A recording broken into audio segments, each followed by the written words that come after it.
Hello, everybody. Welcome to PlayStation Tournament's Road to Evo 2024. That's right. We are playing some Street Fighter 6 action here, and the grand prize for today is an all-expense-paid trip to Evolution 2024. It's going to be a good one. My name is James Hin, and I am joined by Vicious. How are you doing, sir? I am big chillin'. You know, I talk about this a lot and pretty often. You know, it is a very hard trek to get to Evo, but the fact that PlayStation Tournaments has collaborated with the FGC for so many years, it's so good to see them back at it again for this year, 2024. Now, with that in mind, with a brand new game like Street Fighter 6, we have just as many top-tier competitors as always, still gunning for that spot as the champion to make it to Evo. Speaking of which, let's take a look at that bracket if it's up and ready to see who our top 8 competitors are for North America. A lot of familiar names right off the bat, right, James? I mean, some of them are a little bit trying to be a little hidden, I guess. I mean, oh no, actually no, Joe Umarogan, you actually wrote Joe Umarogan's name out. I thought he was going by the other handle over here. Yeah, I thought so too. Yeah, but you can actually see here, No Probte going up against Space Boy. Space Boy is very familiar with these PlayStation tournaments. I've seen him here all the time. Samij, obviously a player known more for his NRS play, but he's going to be going up against Shine NYC, our boy from New York, El Chicote, combo breaker winner, Joe Umarogan, as we mentioned before, Flux Waves, and Adrian NY as well. So, I mean, obviously these guys are playing to get to Evo, but what else are they playing for, Jeremy? A lot of spending cash too to bring themselves into a nice comfort zone for Las Vegas. $300 in the pockets of first place USD along with the Evo travel package. Second place getting $200, third with $100 as well as fourth place. Fifth and eighth, they're gonna get $50 USD in their pockets. Not bad at all considering it is free to play as well as being able to play at the comfort of your own streaming station or home, whatever it may be. Being able to play online, obviously one of the biggest things we could ever ask for in the FGC, but also getting a free prize pool along with this Evo travel package. Pretty darn neat. A flight, hotel, a food allowance, ground transportation to and from the airport, as well as the ever-coveted event badge for Evo. That's nice. Definitely very, very nice. So again, that first place package is a nice little doozy right over there. So, and again, you know, with Street Fighter 6, I mean, obviously we've gone through 1 year. We're at season 2 now. It feels kind of like a brand new game here at this point. We obviously have Akuma added, and actually in just 3 days, we're getting another DLC in M. Bison, who's going to be showing up so fast. I mean, like, I swear, we just I didn't realize what day it was. I was like, oh, it's the 23rd already, huh? That's crazy. Yeah. But again, it's been really, really cool to see all the plays so far. I mean, we've been seeing some very interesting things. For example, we just had DreamHack Sweden 8 different characters in the top 8. So again, who knows what is gonna happen over here today, but let's get it started. Let's get to our first match and find out who we're gonna be watching coming up first. And as I talked about, you know, cool character variety, season 2, we have ourselves a Luke versus Luke with No Propte and Space Boy. I've actually been pretty lucky to watch this week's worth of all of the weekly events that have been going on, right? Can openers been going on, TNS, on the Rebels was this week as well. There was a lot of World Warrior events too going on for the CPT. Yeah. I've seen No Propte enter in majority of those tournaments this week.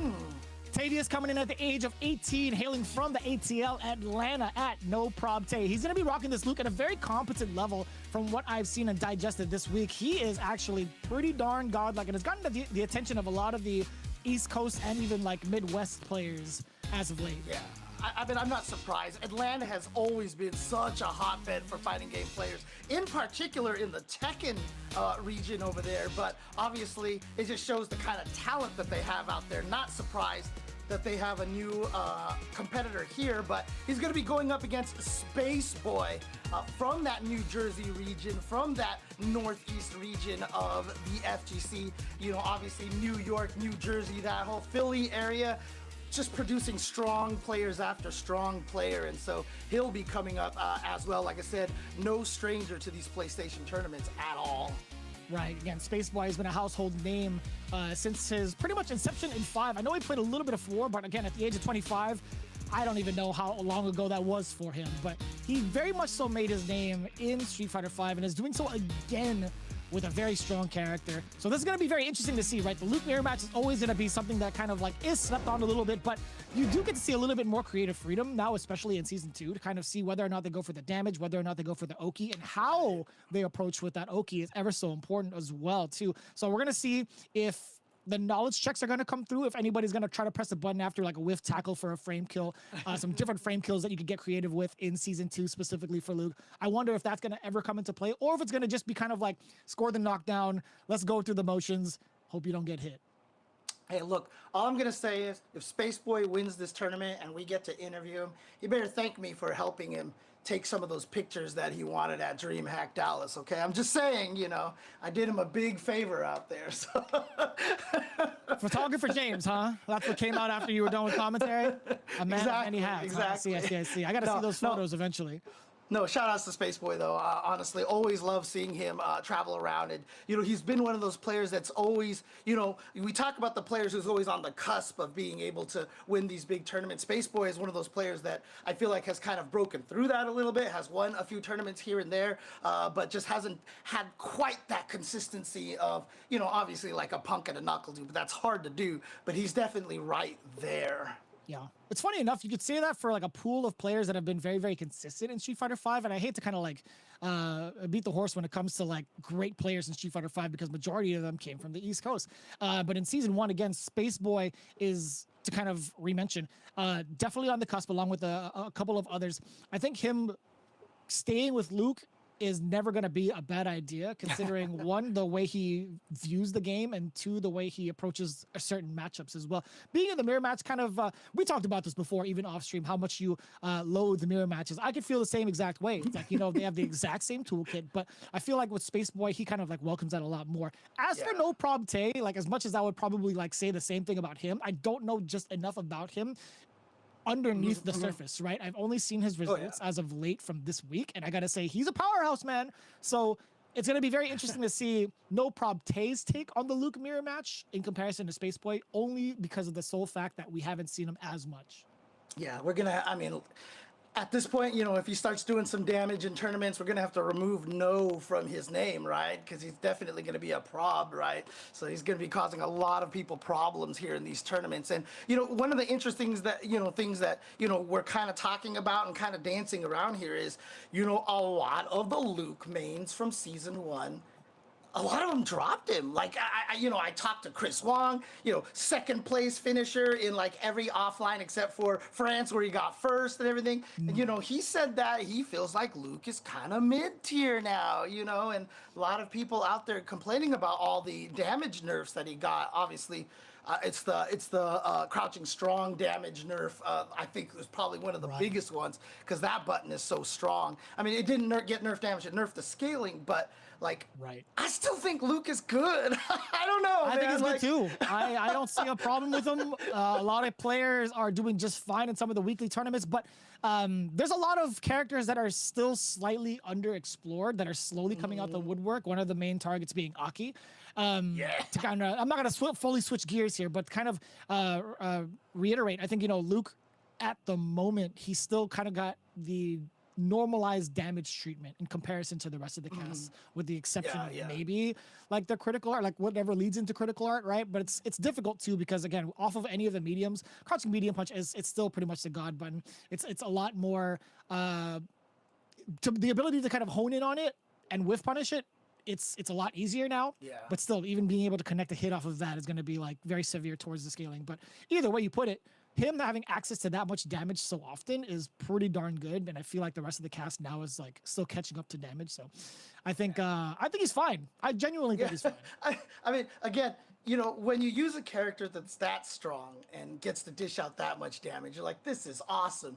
And then when they normalize the damage, I mean, let's face it, his damage got normalized. It does feel bad, but now he's doing the damage that everybody else was doing, and so he's still good. And even got a couple of new toys, like you mentioned, the new shoulder tackle, Oki that he's been able to get, because he's always been kind of awkward with Oki situations, but then also the Stand Fierce, being able to combo into the charged light flash knuckle definitely gives him a few more extra routes now. So, I think he's still good. I think he's still good. Yeah, if anything, it makes him even like more dangerous to find out different routes too.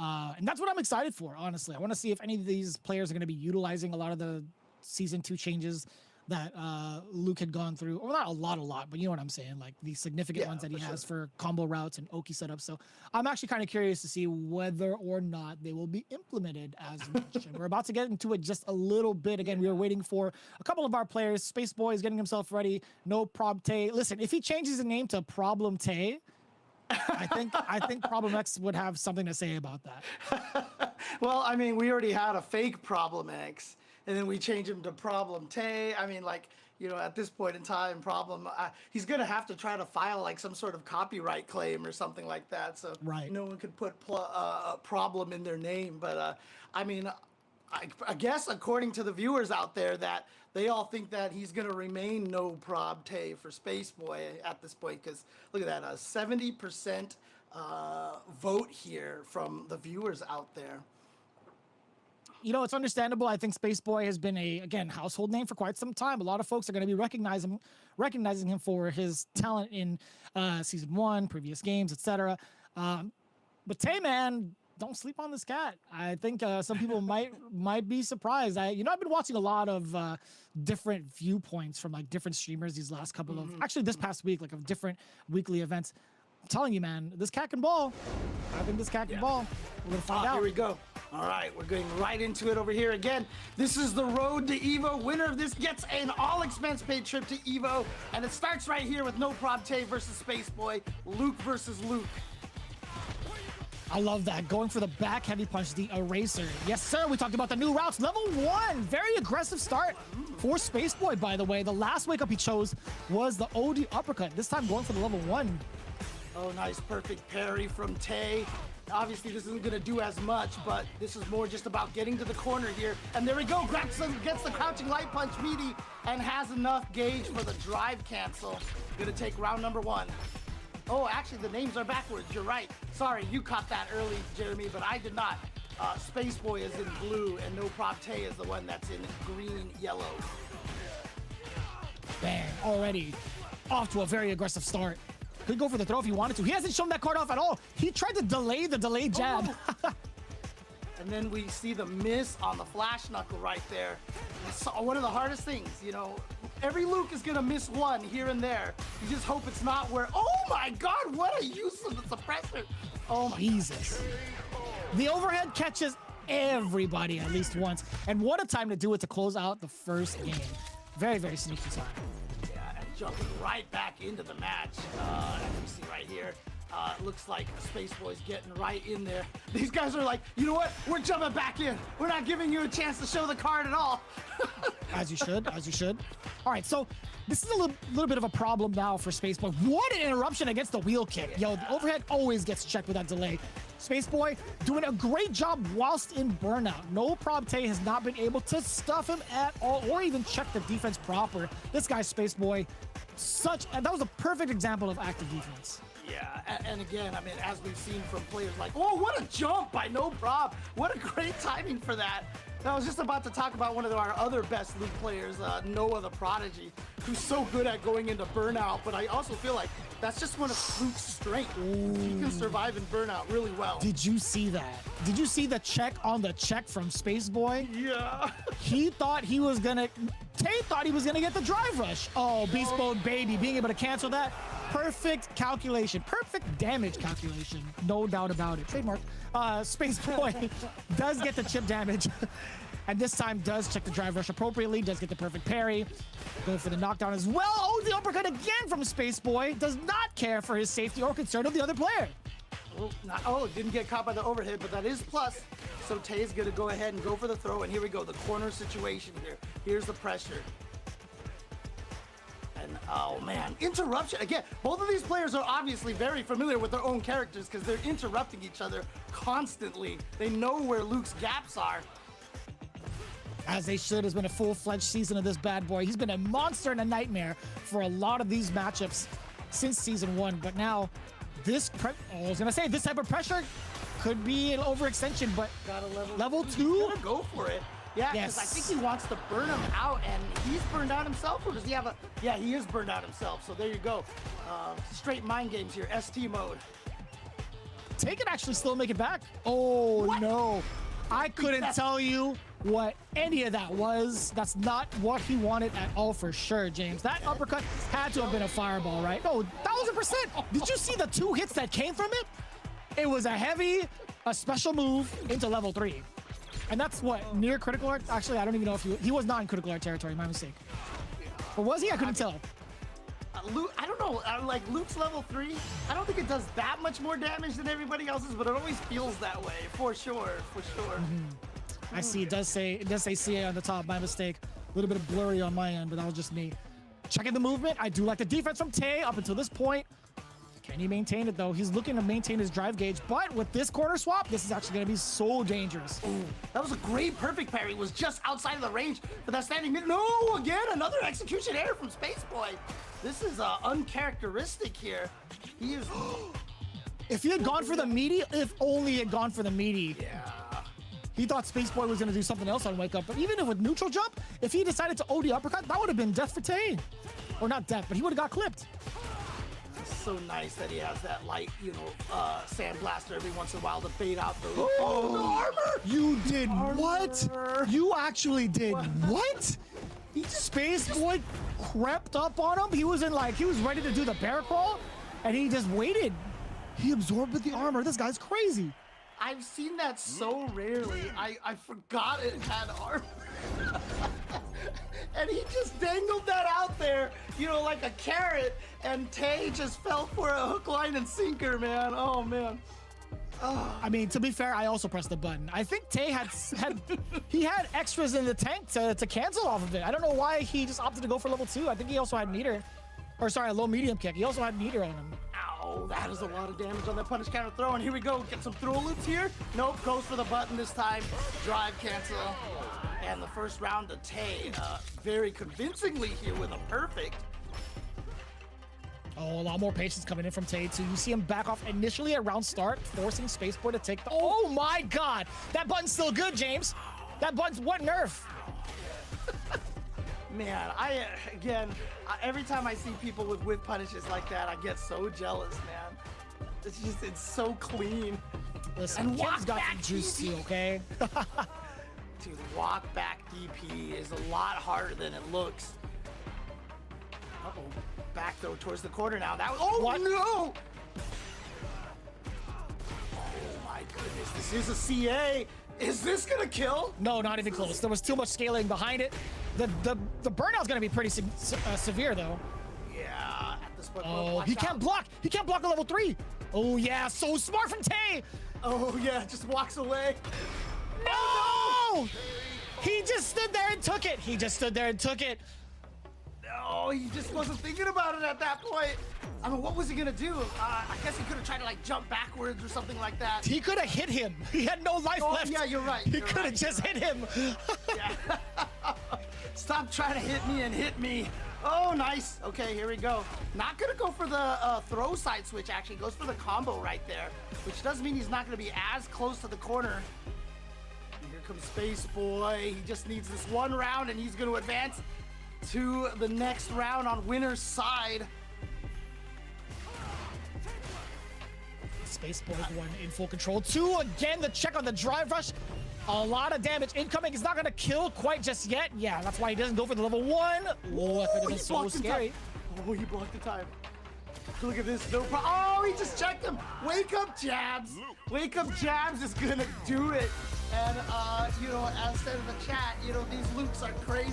No fear about waking up with crouching light punches at all, but I mean, like, most Lukes, let's be honest, are kind of crazy, right? I mean, to be fair, that was solicited. That was perfectly solicited. It was a fine check from Space Boy. If we look at the tapes and we look at the replay eventually, when you look at that timing, Tay committed to a double dash off of that knockdown. Luke does not get that. He is definitely in the negative, and I hope we get to see that towards the end. But in the meantime, the amount of aggression that Space Boy came out with was appropriate too, especially with something sneaky like that. That overhead ceiling in the first game or the first round was enough to kind of spread the mental stack for Tay. It's like, well, I don't know if he's going to be just as aggressive the next couple of games or when he's going to back off. And what do I do about that afterwards? But this also, just the recognition of the chip spacing was so good from Space Boy. He did that twice. There's that armor situation. Like, literally just ran up to him. And again, you know, we don't see Lukes use that for the armor very often.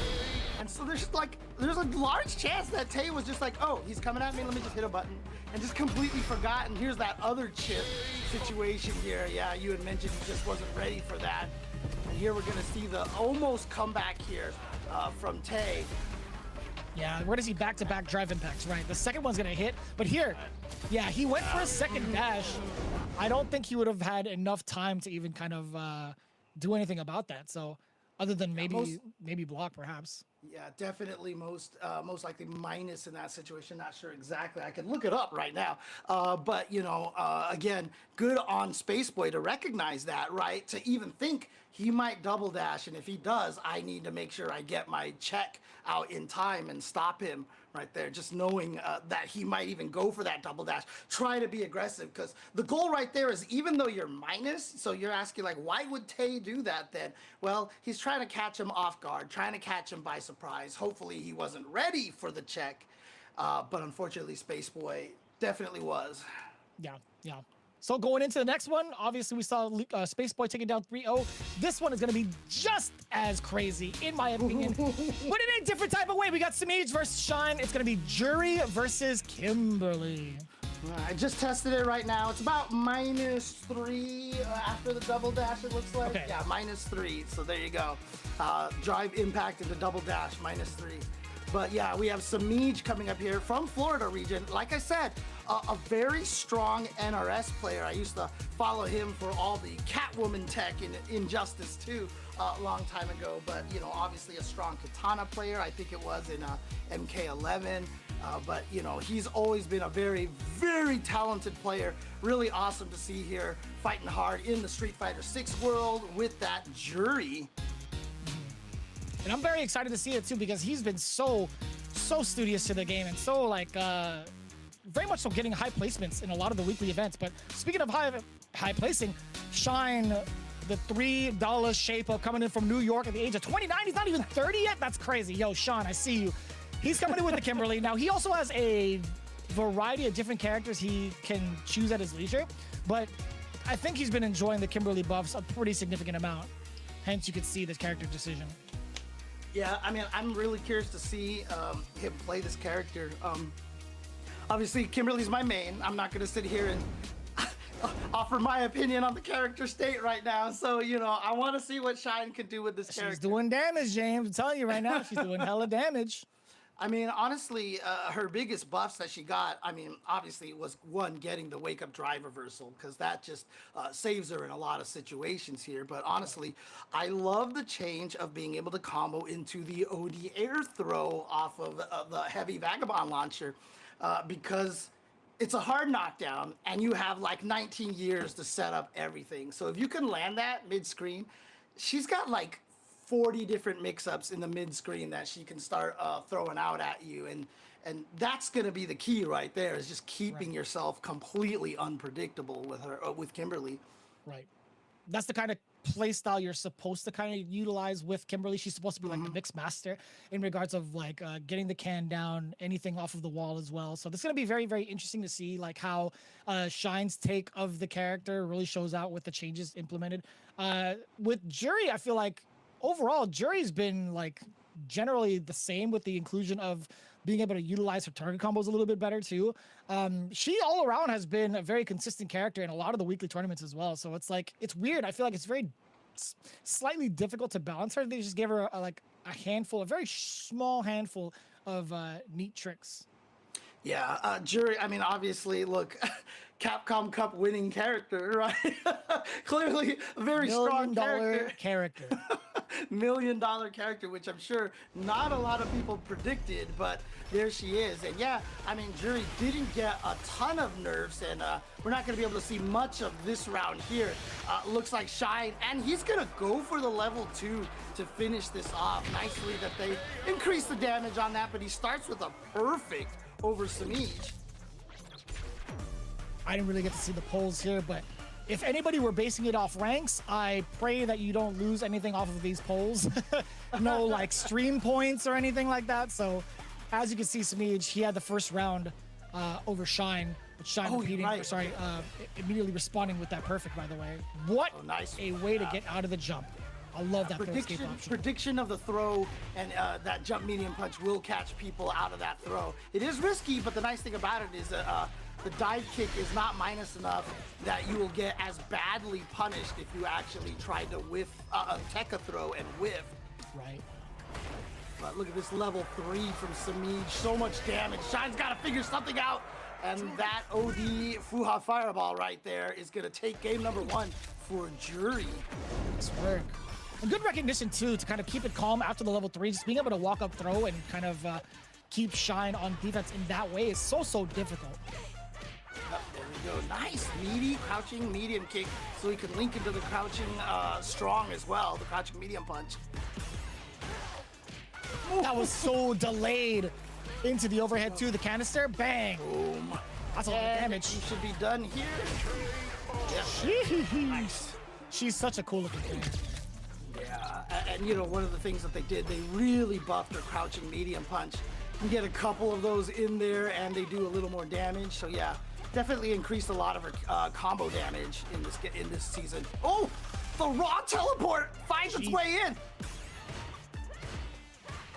Oh, it's so scary.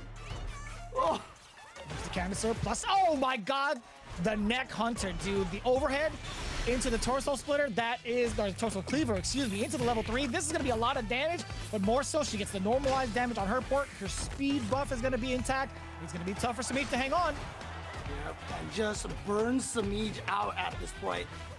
He still has a lot of that meter. He is just going for all sorts of run cancels, but all of a sudden, out of nowhere, this level 3 from Samij.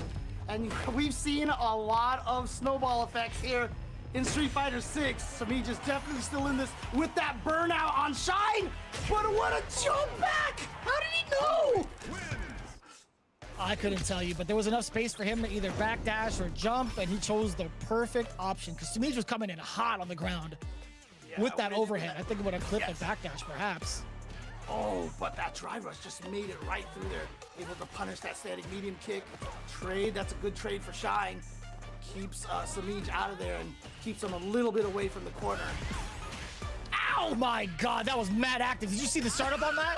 The drive rush ran right into the pinky toe. I was just about to scream out active frames, baby. Oh my goodness. Oh yeah, good check. Overhead, yeah. If she ever cancels standing medium kick into run, she's only got 2 frame traps out of that. and both of them very punishable on blocks. You don't see a lot of Kimberlys go for that. Go for the frame traps off of that standing medium kick. I couldn't tell you how many times I've been hit with frame trap run slide just trying to press a button. I'm so stubborn. I've got hit with it 3 times straight, but it's not about me. It's about Samij and this sequence.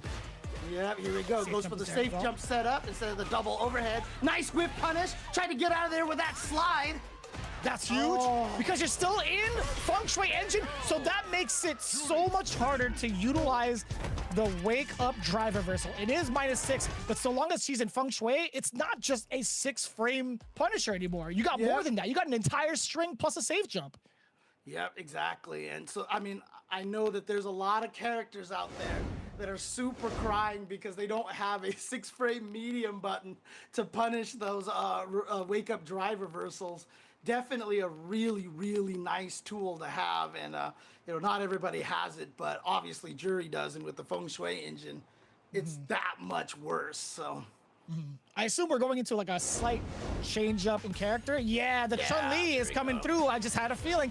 Shine does have he had this character towards the end of season 1. And I got to talk to him about this at Combo Breaker, and what a change-up it's been, too. That's always so tricky to handle.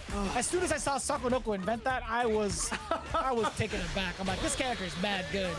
This character is so good. Dude, the craziest thing about it, too, is that she could do a second head stomp to go for a 3 overheads, you know, like, she always has, like, another option to it every single time. Oh. I love that too. I love the options both of these characters have to be anti-throw, right? Yeah. And you know, you mentioned it, obviously Chun-Li, such a strong, wow, what a great reaction by Samij. Gets the oh goodness gracious, we've got perfect parries all over the place. And look at that side switch for Chun. That's nice. I've seen that courtesy of Matty Pie, by the way. Matty Pie had shown off that side switch a bunch. Defeatedly also doing the same type of thing too.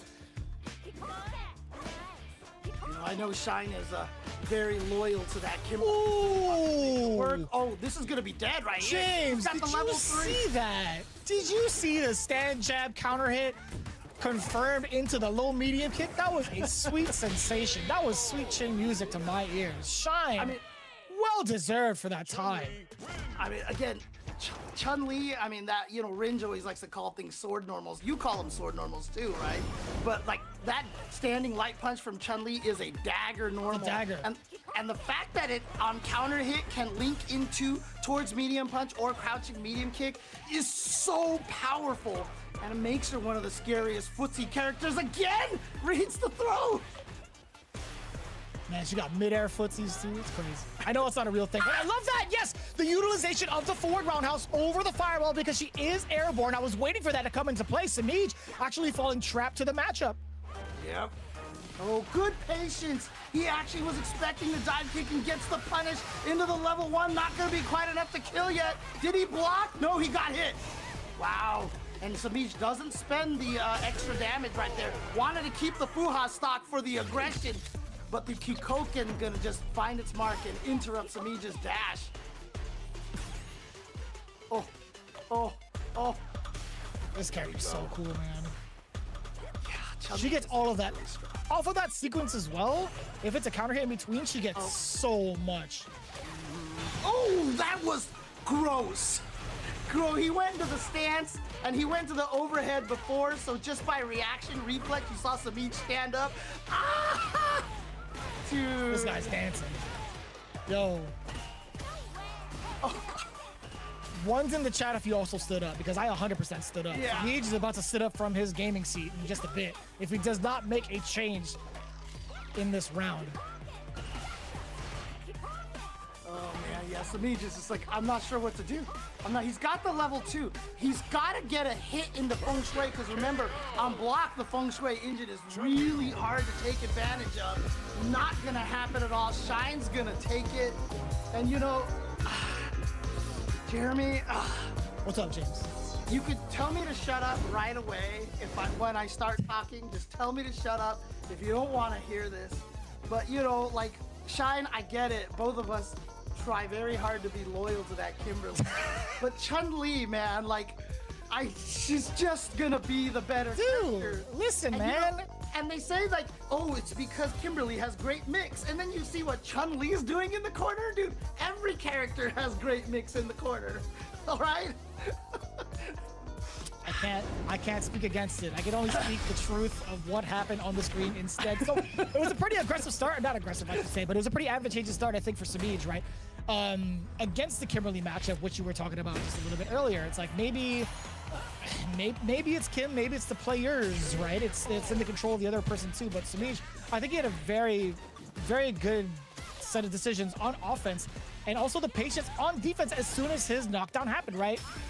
This right here, exactly that. He wasn't too aggressive in regards to like what meaties he was trying to go for. In fact, he played a more defensive route after the knockdown, which is kind of like an abnormality if you ask me. But this change up to Chun-Li, we love that. Yeah, that was that counter hit, standing light punch, and the crouch medium kick you talked about. And there's that overhead. And you can do that roundhouse so early, but I think they're only +4, so you have to link in that light punch. But God, it's just so good to have that situation. We're not going to see the final blow there because it was just kind of a nice little dash under the neutral jump. Surprise, Samij didn't hit heavy punch, which hits both sides with Jury, but was caught there. And you can see right there, Shine is going to advance. And man, I can't even tell you, with all these online tournaments that have been happening, how often do you think Shine and Spaceboy have played each other in like online tournaments at this point? Oh, I mean, no doubt like a handful of times, but to be fair, a lot of the weeklies have grown exponentially. So I will say, like, maybe in the beginning they've had a good amount of times against each other, but like the brackets and the pools have been so much bigger these last couple of weeks since like season 2 had started. But considering the skill level, I wouldn't be surprised if they met up with each other around like top 64, top 32 areas pretty consistently. But yeah, just not as much in my opinion as before, just because the talent pool has just gotten so much bigger. But speaking of talent pool, we have the 2 heavy hitters coming in right now. Chakotay versus Joe Ume Rogan. Now, Lily has gotten the big spotlight for the big W over at Combo Breaker not too long ago, but Joe Ume Rogan finessing with the Akuma in a lot of the weekly events. Capcom Cup qualifier as well. This Akuma has been pretty sharp, but he also hasn't shied away from the Luke completely. In certain matchups, he will go Luke. Yep, but El Chicote, Combo Breaker champion with the Lily. And, you know, that was like very, very early on. That was literally like less than a week. But again, you know, it's interesting because I remember when people were starting to hear the rumors about the patches and the changes at the Japan location test, everyone was like, they're not doing enough. There's not enough changes in this game. It's going to be the same. And, you know, honestly, like now that we've seen all the patches and buffs and changes, the tiers are so much even more compressed. And Lily is definitely one of those characters benefiting from that. Still underexplored, in my opinion, but also a character I won't say is underexplored. This is the most popular character from the jump, and that is Akuma. But Joe Ume Rogan piloting this character at age 25, coming in from Toronto at Ume Rogan. You can find him at Joe_Ume Rogan over on his socials and all the streaming platforms as well. But this cat has been really putting in the work to figure out the fundamentals of the game and figure out how it's played and take any character he wants into a upper threshold of talent. Akuma is, we will always say that this character is the Swiss Army knife of Street Fighter. He has all the tools. However, it just so happens to be a Swiss Army knife made out of glass. He is indeed a glass cannon with the 9,000 health. There's been so many challenges that hover around this character. It's like the, hey, kill Akuma instantly challenge type deal, or kill him in 2 touches type deal. But it's not going to be the case, which is very smart, by the way. This Luke is a very good choice in regards to a character against a character specialist like Chakotay and that Lily. Yeah, I mean, one of the things that you got to be worried about is she does get the win stock and has the OD gauge. You can't get in with the air fireballs. But then again, you know, from a lot of the Akuma standpoint, you don't see them using the air fireball a lot as approaches. Not as much as, you know, it was like in Street Fighter 4, you know. Even in 5. Yeah, Street Fighter 5. I mean, that air fireball was such a good way in, but I love the balance that they gave to it, that if you hit Akuma, the air fireball disappears. Like, I love that change right there. And El Chicote is loving himself some Lily here in this season so far. You know, it's great for him. He doesn't have to worry about making fireballs disappear. Instead, he can just make life bars disappear. He did just that. he's gotten so much of this matchup since season 1 down pat, and you gotta wonder to yourself, what does Joe Umarogan have to do different in comparison to what Chakotay had faced off against Noah the Prodigy over at Combo Breaker, right? One of the biggest weaknesses I saw was the defense before. Joe Umarogan hasn't really gone to the skies yet, but I will say in round 1, that's kind of what killed him and got him to the corner in the first place. There we go. The drive reversal. Very expensive one at that, and he still gets the win stock. Yes, sir. The knockdown as well. Chakotay with the safe jump. Empty jump low. You have more in the tank for a level 2 if need be, and he's going to use it. Exactly that. Wow, so a great start from El Chakotay. Yeah, you know, we talked about that combo breaker victory over there against Noah the Prodigy.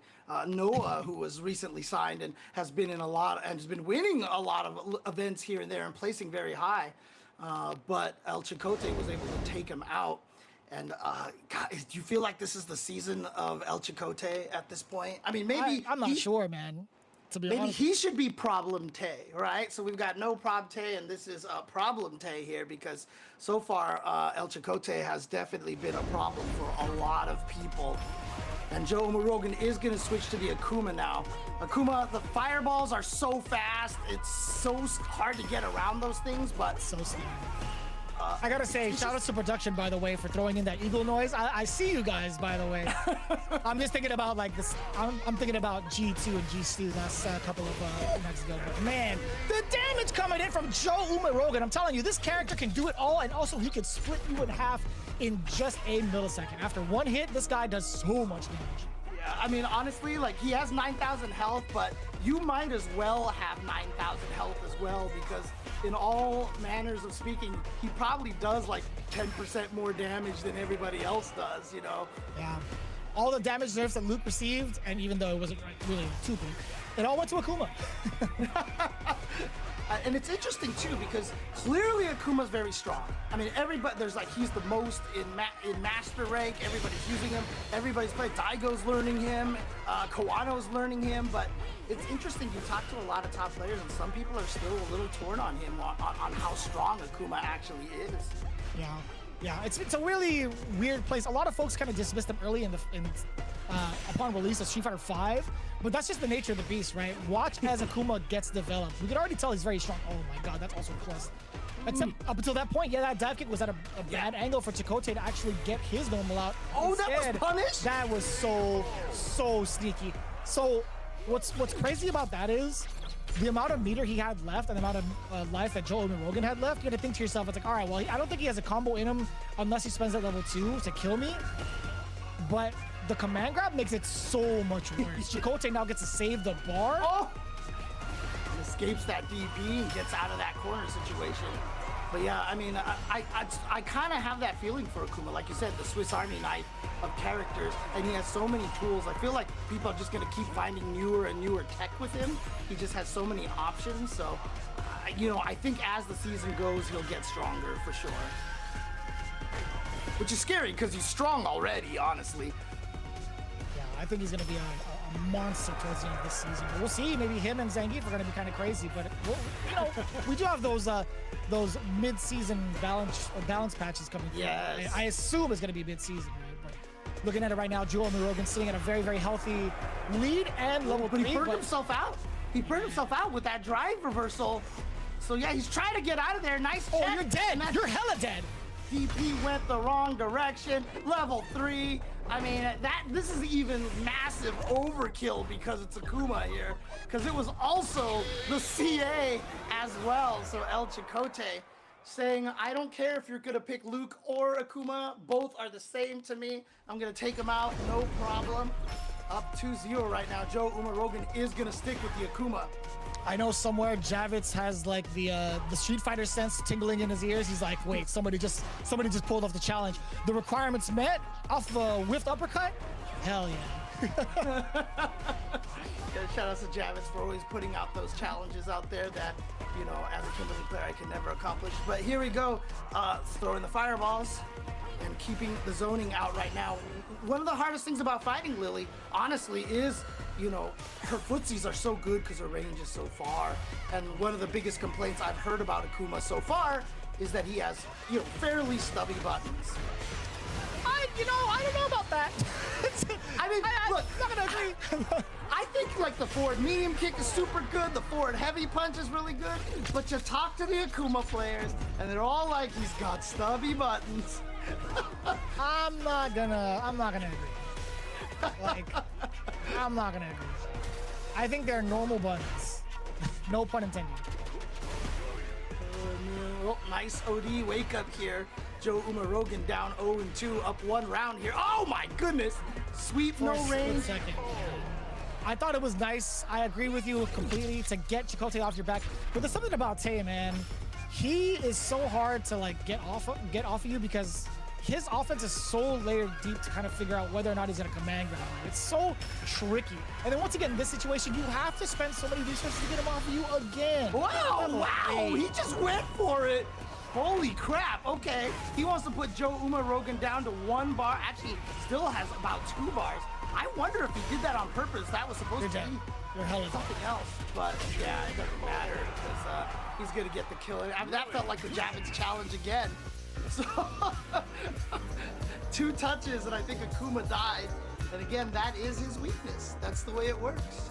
Chakotay, truly a problem. And no pun intended to the other guy up there with Tay. It's tough, man. I think Joe Umarogan, he had the right idea initially to kind of like utilize some of the big risks.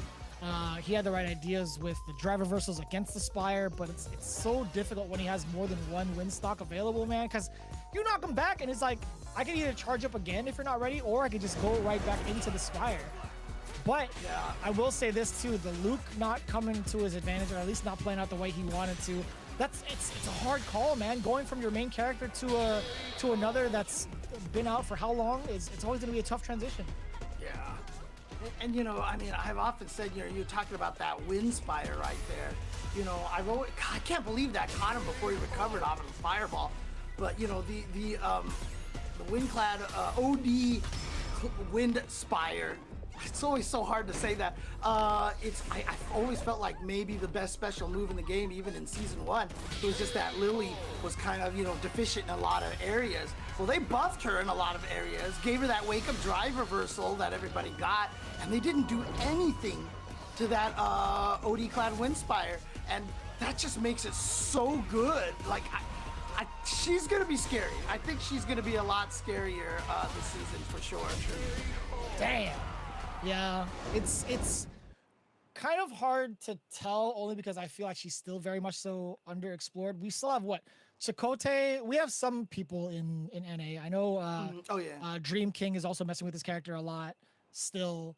And then we have Hibiki from Japan taking this character beyond another level as well. I think he participated over at DreamHack Sweden ? At the same time. Yes, too. yeah. Yeah. Mm-hmm. I forget it was. Made top 16, I think it was. Yeah. It was either fell top short 16 to Big Bird. Yeah.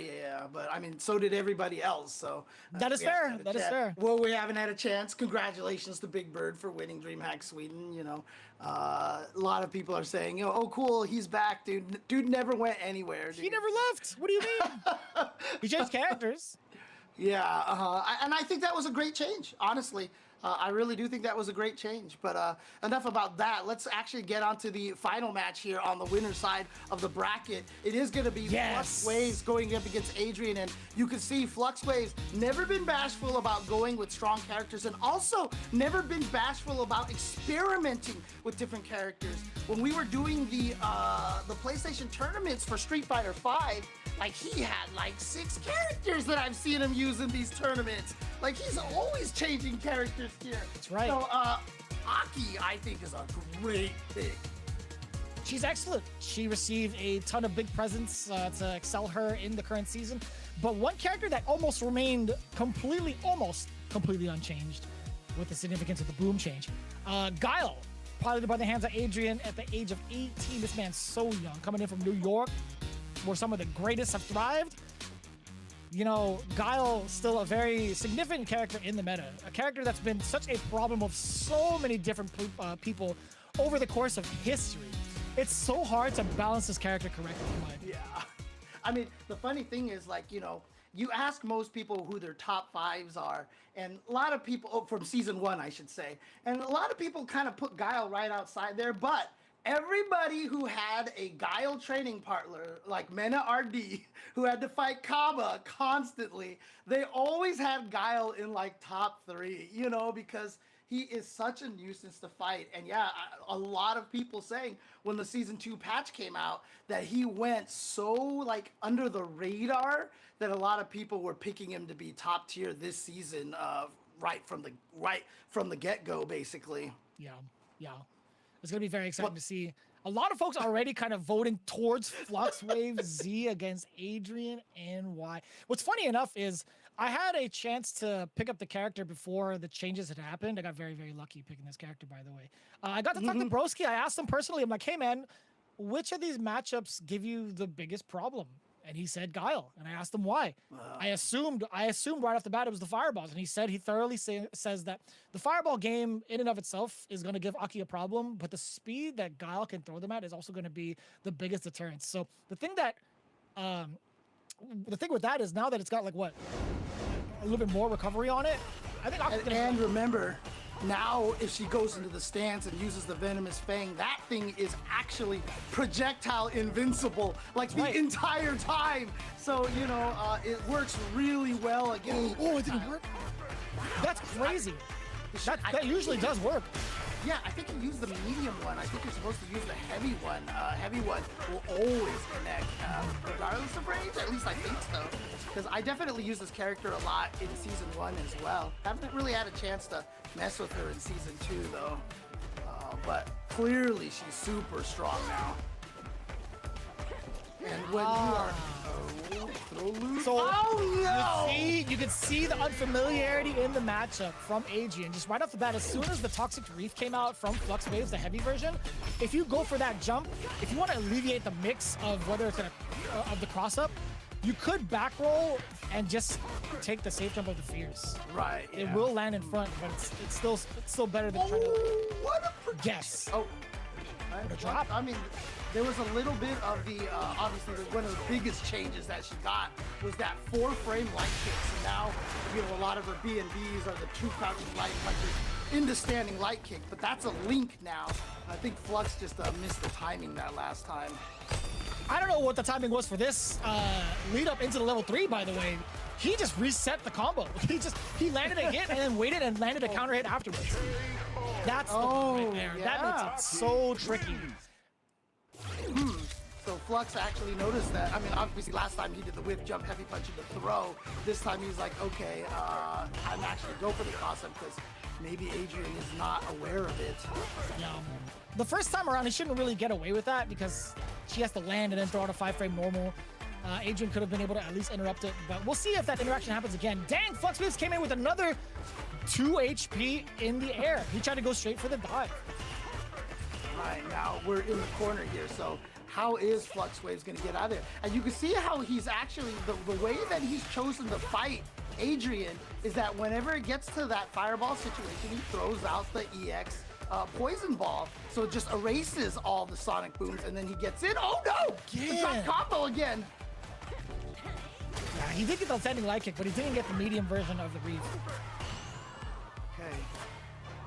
Oh, that's tricky. And a punish counter as well. So guaranteed death. Very, very surprised.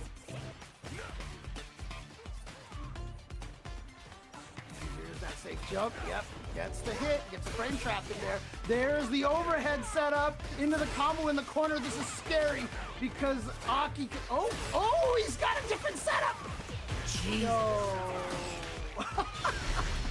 I don't think I knew about that one. My bad. I knew about that one. It's actually the Serpent Lash. I got the 2 names mixed up. Of course it's the Serpent Lash. She's a snake. I totally get it. But anyways, Flux Waves making big waves. Already 2-0 against Adrian. A lot of unfamiliarity coming in to play against the matchup. This is a character that you will face off a lot in tournament and in ranked. I think she's starting to come back a little bit if it's not a Kuno. I'm trying to figure out how he did that setup. Like, I'm trying to test it right now, and it's not hitting meaty. So I don't know what he did. I'm gonna have to go rewatch that at some point in time because that was sick.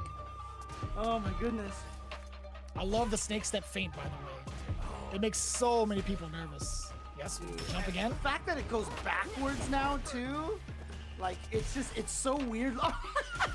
Like I said, he has just been utilizing. That has been the primary strategy of Fluxwave's fighting against the Sonic Boom. Is just that OD poison ball, and there it is again. Yes. That's been the main tool to contest against the Sonic Booms. Oh, Broski had said the same thing too. Yeah, you get the full trap. You gotta press a button. Yeah, this is a mistake. Aki is one of the scariest characters in Burnout. That sequence right there, standing medium punch, low jab, standing medium punch, low jab, back and forth, is a true trap. The problem is she slowly pushes herself out a little bit. Yes. But there's a moment where you have to drive rush forward after like a medium punch connects, because it's still a frame trap through and through, right? But I mean, again, like, you don't want to sit there and take it because it's so scary. But remember, she's not doing any chip damage to you when she does that, so you gotta be patient against her. The thing that Fluxwaves are doing, he was doing the snake step into the kick, so it does do damage. Oh, that's true. You're right. Yeah, you're right. You leave yourself plus a lot. Like it's pretty good.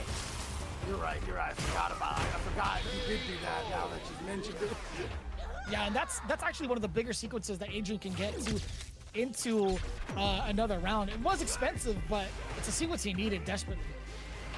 Yeah, it's one of those things. If you're fighting against Aki, like, I understand against certain characters, and especially with Guile, because he does such a good job keeping people out, that you could burn yourself out on purpose if you really need to, but you gotta watch this gauge, because I don't know what the heck Adrian's gonna do right now.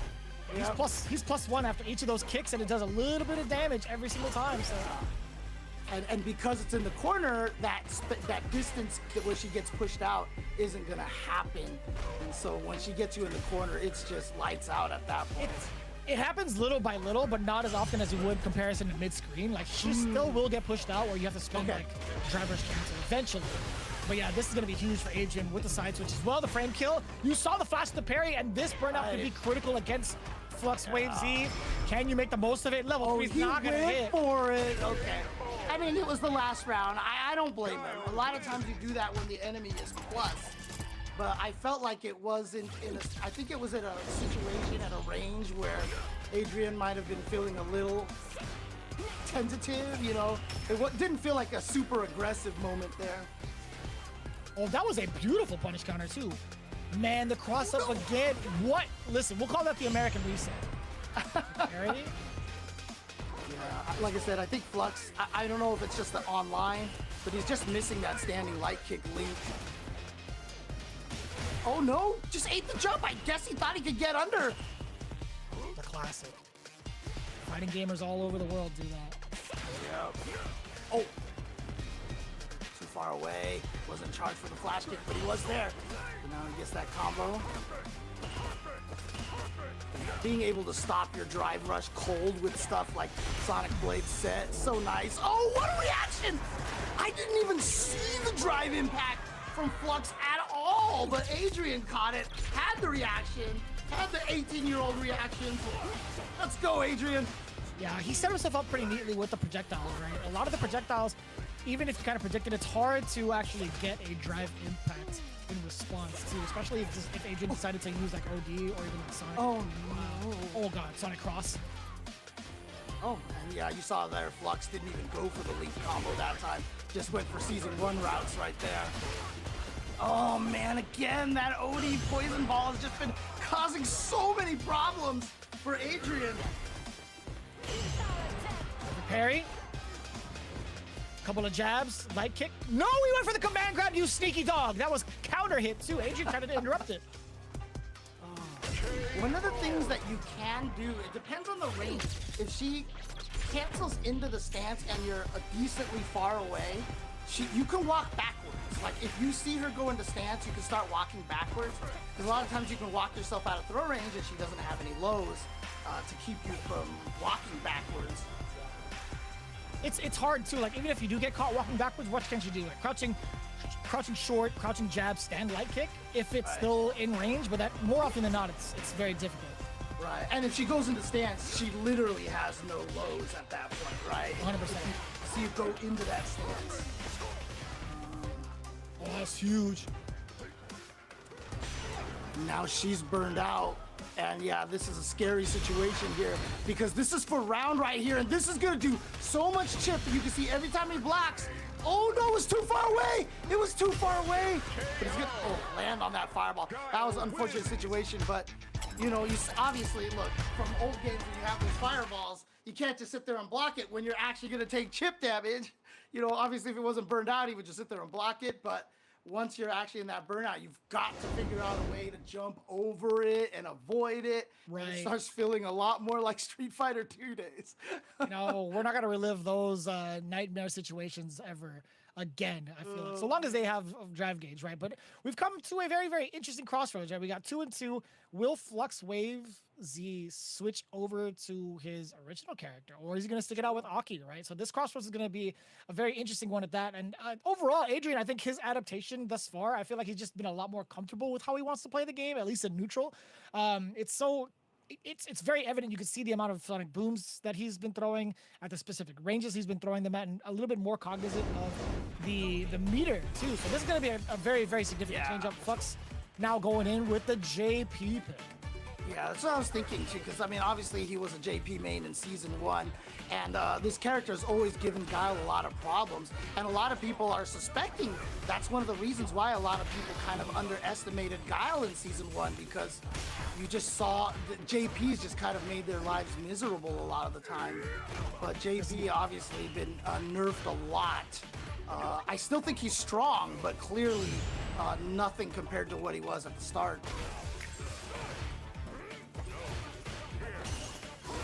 Pretty significant. You can see the difference in terms of the pacing between both players. The level 2 is going to be coming out. Let's see what your defense is like. Nice, yeah. That was one of the buffs, being able to throw out the ghost and canceling it into that super, the OD ghost and the super. The activation too. Oh, no, too far! And you saw Flux even went for the parry. Had he gotten the throw, that probably would have killed him. But speaking of killed him, Rob jumped in the flash kick. That was actually kind of smooth. I'm not gonna lie to you. Punishing the spike, clean with the jump in. We're looking at match point for Adrian. Huge turnaround.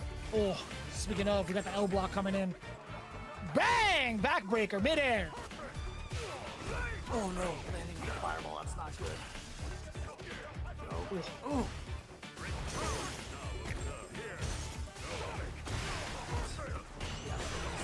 Gonna make it right through there, but Adrian burned himself out. This is a scary situation now, because obviously JP's still very good at taking advantage of burnt out opponents.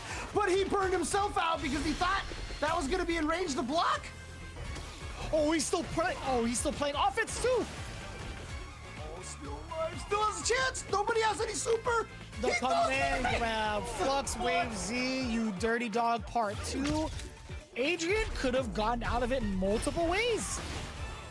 Dude, the classic right there, the point blank command grab.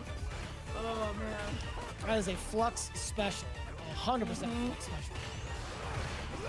Absolutely. Oh, the second swipe caught him. He was trying to dash through it. You can do that, depending on how fast your drive rush is. I don't know if Guile's fast enough. You can see, I don't think so either. Guile is just crumbling a little bit. Adrian, after getting hit with that command grab, you can see the differences in his demeanor. But Flux Waves has been putting up a lot of different looks, keeping that projectile wall available to him to keep the space. Up until this point, Adrian, oh, look at that forward throw activation because of the burnout. This is a lot of damage. That punish counter throw was everything right there. It put him at just burn. Wow, what a perfect parry timing. Not gonna be enough to kill, but that chip is gonna do it. Adrian loves the nice comeback right there. Yo, Adrian, I see you with a huge comeback, forcing the Aki switch against Flux Waves into JP, his main and tried and true. Still with the Guile in a matchup that deemed to be one of Guile's worst matchups in season 1. Yeah. But shout outs to Joe Uber Rogan out there. Yeah, I apologize, guys. My mic is a little staticky right now. I'll see if I can do something with that. But He says he likes the static because now I sound like one of those old-timey radio announcers. And we see the situation here, and it's going to be a pressure in the corner. That level 3 is not going to connect. And Adrian took that round. James, what is that? Can we talk about it? I'm going to transport you back to 2024, where the damage is alive and well. Aki is doing pretty well for herself, too. So, taking a look at it, too, I got to say, there were a lot of moments where I felt like Adrian just wasn't comfortable with the matchup. So he's like, you know what, I'm gonna make it so that I don't have to worry about some of the matchup nuances when I get hit. I'm gonna make sure I just avoid getting hit, right? Right, yeah. And then, like I said, that punish counter throw put him right to the verge of being burnt out. So he got the meaty in there, and then it was just such a tough situation for Flux to handle. Burned out in the corner like that. Everything sucks when you're burned out in this game. And again, it's supposed to. Don't get burned out. Yeah, but we're looking at the bracket here, and interestingly enough, we can see that some of the lower bracket has been played out already. In fact, Samij and No Prob Tay have played already. It looks like Samij has taken that one 3-2 over No Prob. So we've definitely lost one of our Lukes in this tournament. Yeah, but big ups to No Prob Tay. I love watching him play. I would have loved to see that replay between Samij and himself. 3-2 is nothing to be ashamed of. I think, against someone like Samij, who's been doing it for a long time with Jory and multitude of characters, that's a good run. But speaking of which, Flux Wave Z now facing off against Joe Morogan. That's going to be off stream, but we're going to see the champion of that in just a little bit. We've gone through our first four. Now it's going to be Spaceboy versus Shine. It's going to be Chakotay versus Adrian. It's going to be a fun time either way you spin it, because the diversity is definitely there with the different characters that we've seen thus far, right? Yeah, again, we're so early in the season, and I feel like so much we're still trying to figure out at this point. So really excited to see what's going to happen as this tournament goes on. But of course, we got to take a quick break. Guys, do not go anywhere. More Street Fighter 6 action coming up after this.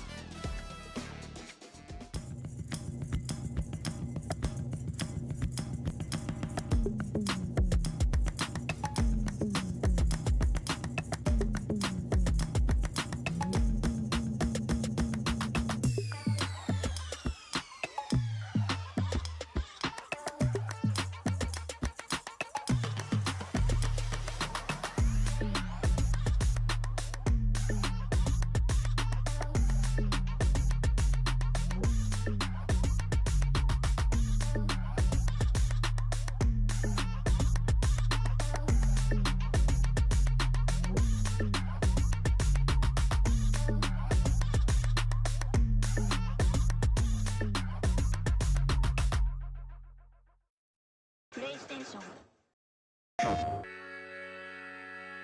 Gaming is defined by moments. It is intense. The joy of victory and the thrill of overcoming challenges. Welcome to our home of competitive gaming, where we can all experience exciting esports moments The final 1v1 of the game here. and celebrate the pros and the rising stars, I do want to see a female in the MCS. bringing you guides and deep dives Horizon can go up, but she can't go up fast. and tournaments where the community competes. Wait! Did he get? No way! Whether you're in a heated match Back, let's go. or watching along at the edge of your seat, A duo taking down a trio. let's create moments from the games you love. He'll take it. Join us and subscribe to our channel to follow everything esports on PlayStation. PlayStation. Evo 2024 is the biggest Evo ever. Publisher booths, art gallery, a bigger cosplay contest, the biggest Evo arcade ever, and the show floor is open for 3 days. More good news, your show floor ticket gets you into the all-new arena experience. This year, it's one ticket for everything, which is great because all 8 featured games will have the finals played on the main stage. Your Evo champion, guys. Give it up for...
We made it out of the wormhole and back onto the road again. PlayStation tournament's going down with the road to Evo 2024 for Street Fighter 6, specifically for the North America region.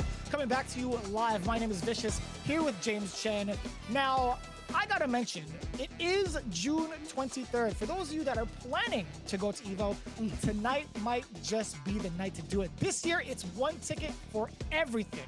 However, the registration does close June 24th, so be sure to head over to evo.gg to grab your tickets to the biggest Evo ever. And I sincerely mean that, the biggest Evo ever, because we have so much to go through. We have so many celebrations of different fighting games to go through. But in the meantime, again, evo.gg, be sure to sign up now because that deadline is ending tomorrow. Now, with everything said in mind, we have ourselves the rest of the bracket to determine who will be sent off to Evo to represent North America here for the PlayStation tournaments. Let's take a look at who's still on the road to Evo. We got Space Boy versus Shine, then Chakotay versus Adrian NY. Down below, the big Joe Ume Rogan taking it down 3-0 against Flux Wave Z. We were waiting to see what would happen, and over the course of the break, we happened to see it finally. So that's actually pretty damn interesting going into the lower side. I really wanna. I'm wondering if anybody in chat knows who might have actually like watched either of their streams, but who did Joe use and who did Flux use? Like, did Joe just go with the Luke, or did he do the 3-0 with the Akuma? Akuma. And the reason why I asked too, because like I'm surprised. Flux Waves has a history at these PlayStation tournaments of getting sent to losers bracket first round and then making the grand finals. Like he did it, like he does it all the time. Yeah. So I'm surprised to see him go down here 0-2 at this tournament. But again, new season, and we're all still learning to the best of our abilities at this point. No doubt. And that's actually kind of crazy too. He is a character that's very much so a threat, in my opinion, against the meta. But at the same time, it's like, you know, if you're picking her up maybe like a little bit before the changes happened or even after the season 2 buffs had happened, it's very, very difficult to make that thorough transition between playing as JP into like Aki. So it's understandable. But again, it really depends whether or not Joe Mirogan busted out the Akuma or the Luke. In the meantime, we're going to switch it up towards the winner's side regardless. Space Boy versus Shine. 75% of you pick Space Boy straight up. Is it the Luke? Wow. Is it the shoes? Wow. I need to know. I need to know, chat. You need to let me know. You need to let us know. You know what? Space Boy probably sent his stream and was like, go vote for me, you know, or something. But I don't know. Like, obviously, Shine's such a strong player. In the Street Fighter V era, you know, he was always right there. He was always right behind, you know, the IDOM, the Punks, etc., that were winning NLBC all the time. He was always in that mix. I mean, the amount of times that he's had to fight, you know, all those amazing New York players. I mean, man, he's probably fought them more than anybody else at this point. I can totally attest to that and agree. That's going to be a pretty significant punish going into it already. Shine has this lockdown in the corner, down pat, and even more so. Okay, Space Boy, not afraid to let that rip. He could have died if it was blocked, and I love the risk taken from Space Boy. Up until this point, a little bit left in the tank. Doesn't even need to defend the level 1. Shine, more than enough for the first round in a very, very Kim-heavy round. Yeah, and Space Boy even spent the extra OD bar on that ODDP if I saw. Oh, the down medium punch baits out the DP, and here we go to the corner. What's the, oh, wow. Space Boy is not scared to wake up with those buttons, man. He is not scared at all. Not to me, at least. Yeah, he is doing those ODDPs on Wake Up all day, and now here we go. Kim in the corner. This is not a good situation. Hard for her to fight out. Doesn't go for the Wake Up drive reversal yet. And you saw Space Boy went with a meaty light, too. He was anticipating that Wake Up drive reversal because lights are almost always able to block in time. Ooh, he tried to pull off what he did in the last game against, oh my God, he tried to chip him out. He did that against No Prob Tay. Oh, You're hella dead. Oh my God. Way. You can't block that. And just enough to cover the space. No pun intended. Shine going in with the run slide. That was actually very, very well played. Shine not having to bust out the Chun-Li just yet. The Kimberly's doing more than enough damage so far in game 1. Yeah, I almost thought that level 3 was gonna catch Kim before she got into the air, like it would clip her out of the air, but Jump was fast enough to get away from there. And so yeah, Shine with that first game, but there's that, meter for the meter on the drive reversal, but now also gets the drive impact, and Shine is in a world of hurt. Man, that was hella meaty, as well as burnout on top. That's actually so good for Space Boy. But up until this point, Shine finishing the rest of that run into the kit. He doesn't What a backdash, too. Yeah, and now he's got his meter back, being aggressive. That's almost always gonna trade, but Space Boy went for it again with the ODDP, and this time, Shine actually calls it out. Oh, he's checking for delayed normals. Back-to-back roundhouses? That's a lot of confidence, one, from Shine. But that's also a good kind of like adjustment to maybe how Space Boy wants to press buttons. Thankfully enough, Space Boy a lot more calmer in the approach, at least from up close and mid-screen, not trying to press any buttons and get big counter hits against them. Yeah, but he's used a lot of drive reversals, so he's gone down in the meter. He hasn't had a chance to build it back up, which is why I think he's going for this level 3. He was unable to get back into the green on that drive gauge, but here he is now, has all the resources, goes for the drive rush throw. Okay, Shine not gonna go, okay, target combo side switch. And here we go, into the corner here. Goes for the can setup here, low into overhead. Good block from Space Boy. Great defense from Space Boy at this point now. All right. Oh, good check. Stop too, and I love that. Shine just kind of hounding him down. He knows he's at the deficit, but one solid sequence can actually lead to so much. Right here, you get the spray can if need be. Yes, sir. Goes for the heavy kick. Goes for the overhead again. That's twice in a row, and Space Boy has blocked it both times. He had the parry out. He just had to sit there and hold the rest of the mix. The level 3. Huge. Yes, elbow into level 3. Finds a way to get the kill scenario. I think this just might be enough. Oh, yeah, it should be enough. It should be enough. There it is. And Shine going up, was that 2-0 now over Space Boy. So really, really nice play here from Shine's Kimberly.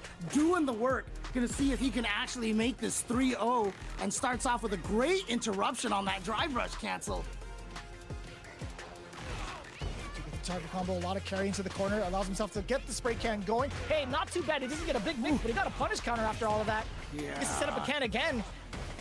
Probably not going to spend the can here, going to save it, but Space Boy, that was twice in a row that he pressed buttons on Wake Up and got hit by the meaty crouching light punch. Not sure what Space Boy was going for, but that's just going to put Shine at match point.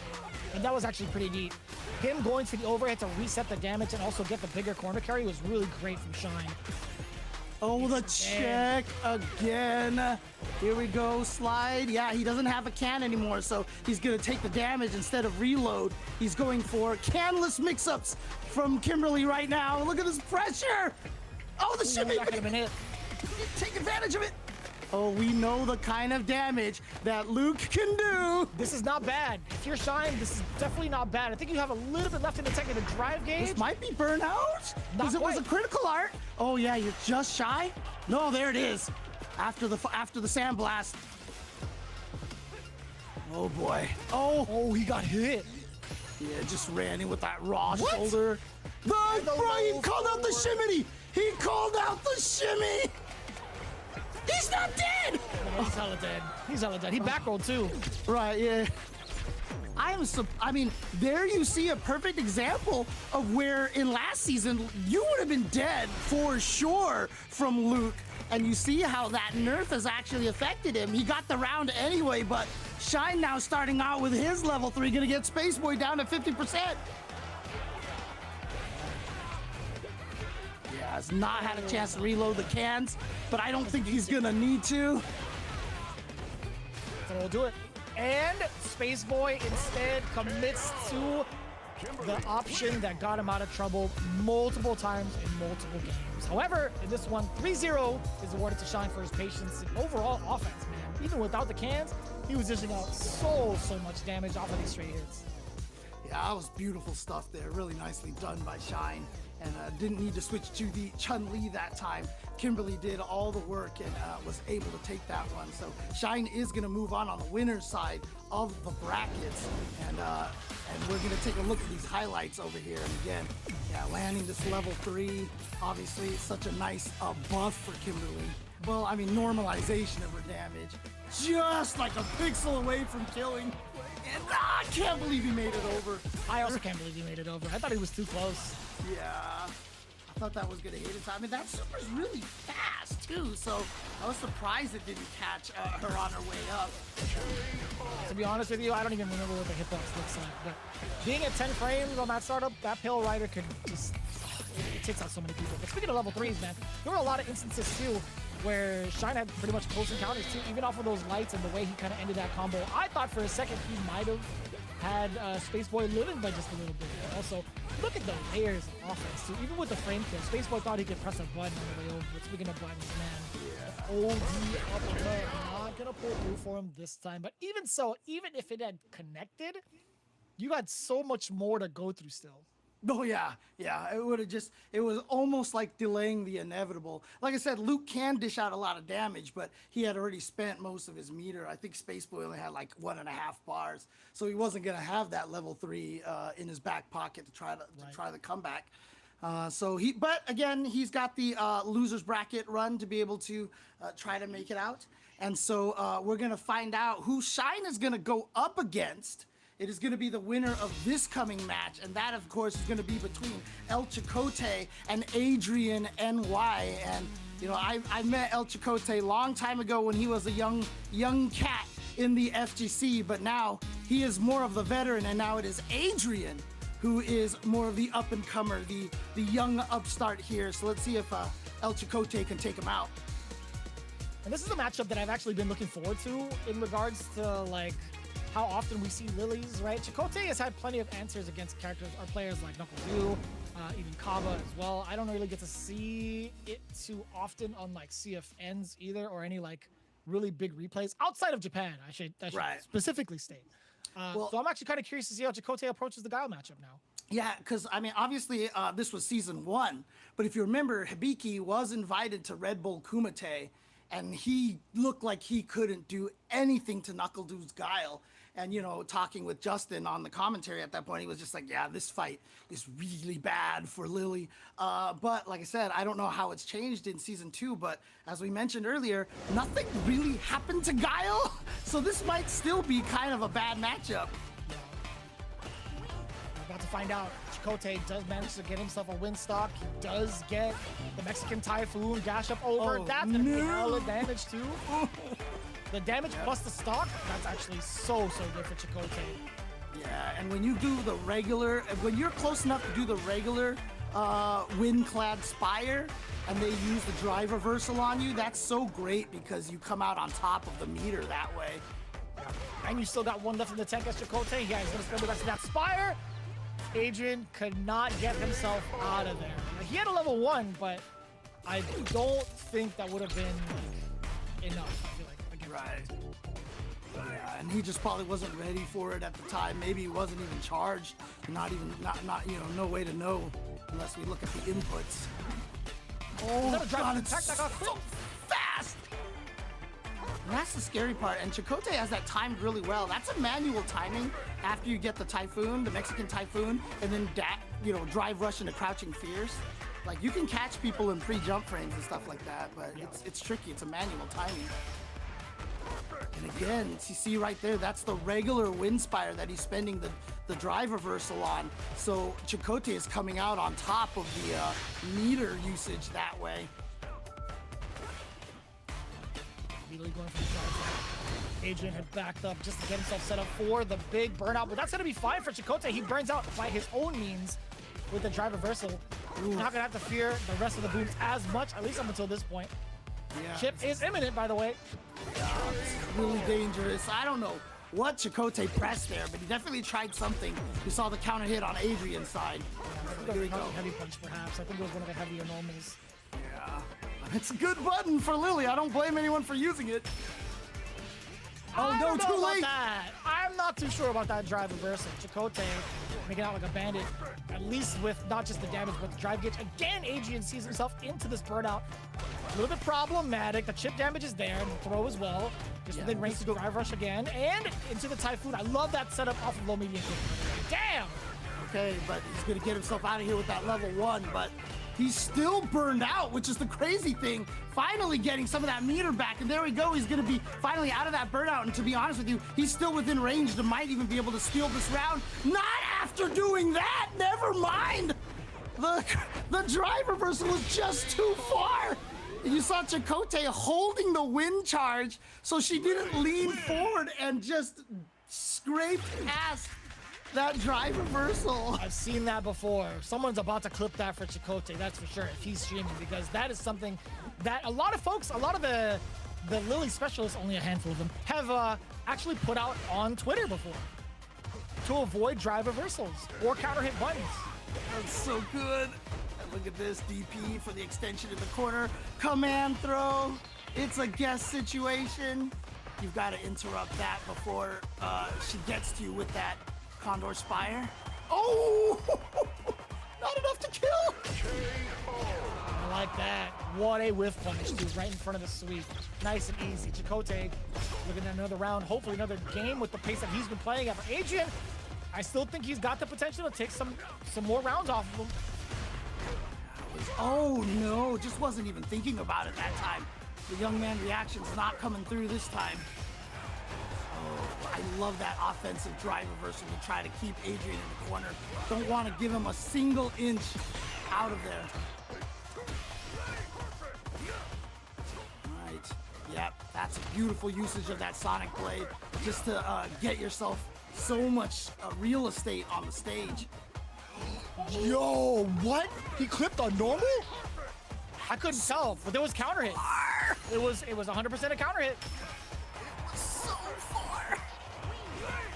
Oh man, can Adrian do this? Can he complete the 0 health comeback here? I mean, I think he's got like 2 pixels, and he keeps using those drive reversals to stay out. Oh, that is huge, but it's level 2. Solid. Does he have it? Yeah. Oh, he's definitely got the combos. Oh no, my God. it's too far away. You see, it was like pixels, and he's gonna get chipped. He got burned out in the middle of that, and it died by chip. That's crazy. I actually can't believe it. I thought he was gonna be living, but it does so much chip damage to the drive gauge.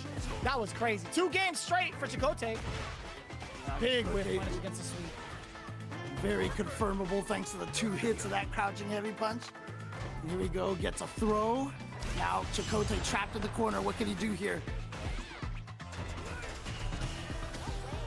Beautiful sequencing there from Adrian as well. And got the perfect parry. And so, That's one of the Mexican Typhoons. I don't think we'll need to see another one because he's got, yeah, he had the wind-clad version. oh no. Yeah, Condor dive, hella damage. yeah, on that punish right there, for sure. If you got the meter and you've got the wind stocks, yeah, just spend it. Lily could definitely dish out the damage here. And Chakotay is looking so strong, so solid. Looks like he might even be able to 3-0 Adrian. This is why he was your combo breaker champion. Such a strong player. From the Midwest region. Oh no, you just ate the jump in straight up. Look at this damage. He has the level 3 ready to go. That is gonna end it right there. El Chakotay gonna be moving on to fight against Shine. Shine. And well deserved too, man. This is a guy that's been going through the ringer in season 1. Now receiving all the buffs and the glory with this Lily Chakotay, tried and true. And it's not even just about the buffs. It's more so the trials and tribulations he had gone through with this character. So excellent work, excellent research all around, and good execution, amazing execution from my guy El Chakotay, but also big ups on the other side of it too. Adrian, I see you, man. Adrian doing a fantastic job thus far. He has another shot in the lower side as it stands right now. I want to see what happens after this replay between Chakotay and Shine. I mean, you know, a lot of people were saying that the players who were sticking with the characters like Lily and Manon and Kimberly and such, you know, were the ones that were kind of playing for season 2, right? But right now, honestly, Lily seems to be the one that has benefited the most from that. The Manons still haven't been quite putting in as much work yet, although we see, obviously, Random and Idom doing well with the character. But El Chicote's Lily is just looking so strong right now. Yep. And both in fashion of 3-0 on the upper side of the bracket. Again, Shine, just kind of reiterate, 3-0 against Spaceboy. Chicote taking it down 3-0 against Adrian NY. So we're going to see ourselves in possibly Kim versus Lily. Now, before we even get into anything else, Kim versus Lily? Excuse me? In a winners finals scenario? What do you mean? What do you mean? Now, what's interesting about this here, it's actually kind of funny because I ran into El Chicote in Battle Hub one time, and he fought me, and his Lily just destroyed me. Now, obviously, there's a huge gap in skill level at this point, but, you know, I talked to him afterwards, and he's like, I do think Lily beats Kimberly. And I asked him, how do you do against Shine? He's like, Shine's been having a harder and harder time beating me with Kimberly these days. So I don't know. We'll see if that's if Chicote decides to stick with if Shine decides to stick with the Kimberly and try it one time, or if he just goes straight into the Chun-Li.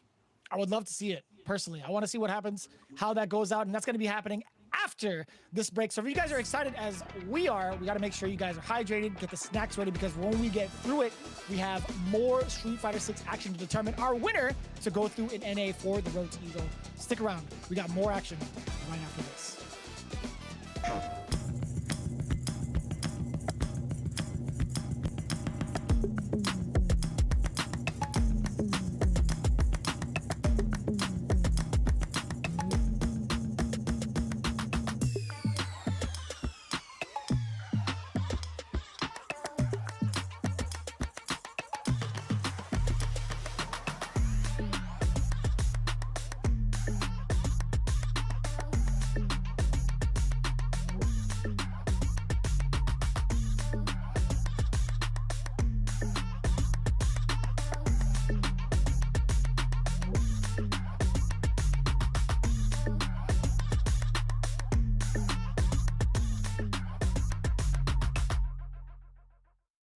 PlayStation.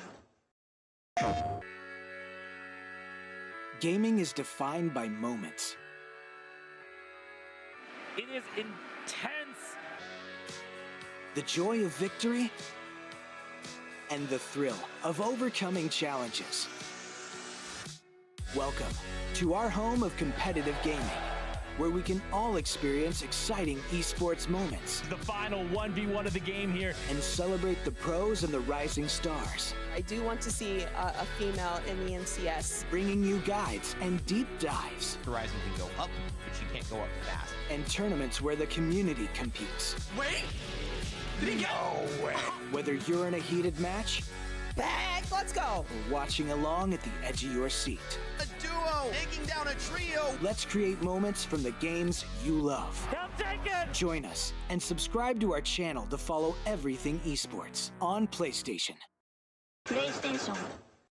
Evo 2024 is the biggest Evo ever. Publisher booths, art gallery, a bigger cosplay contest, the biggest Evo arcade ever, and the show floor is open for 3 days. More good news, your show floor ticket gets you into the all-new arena experience. This year, it's one ticket for everything, which is great because all 8 featured games will have the finals played on the main stage.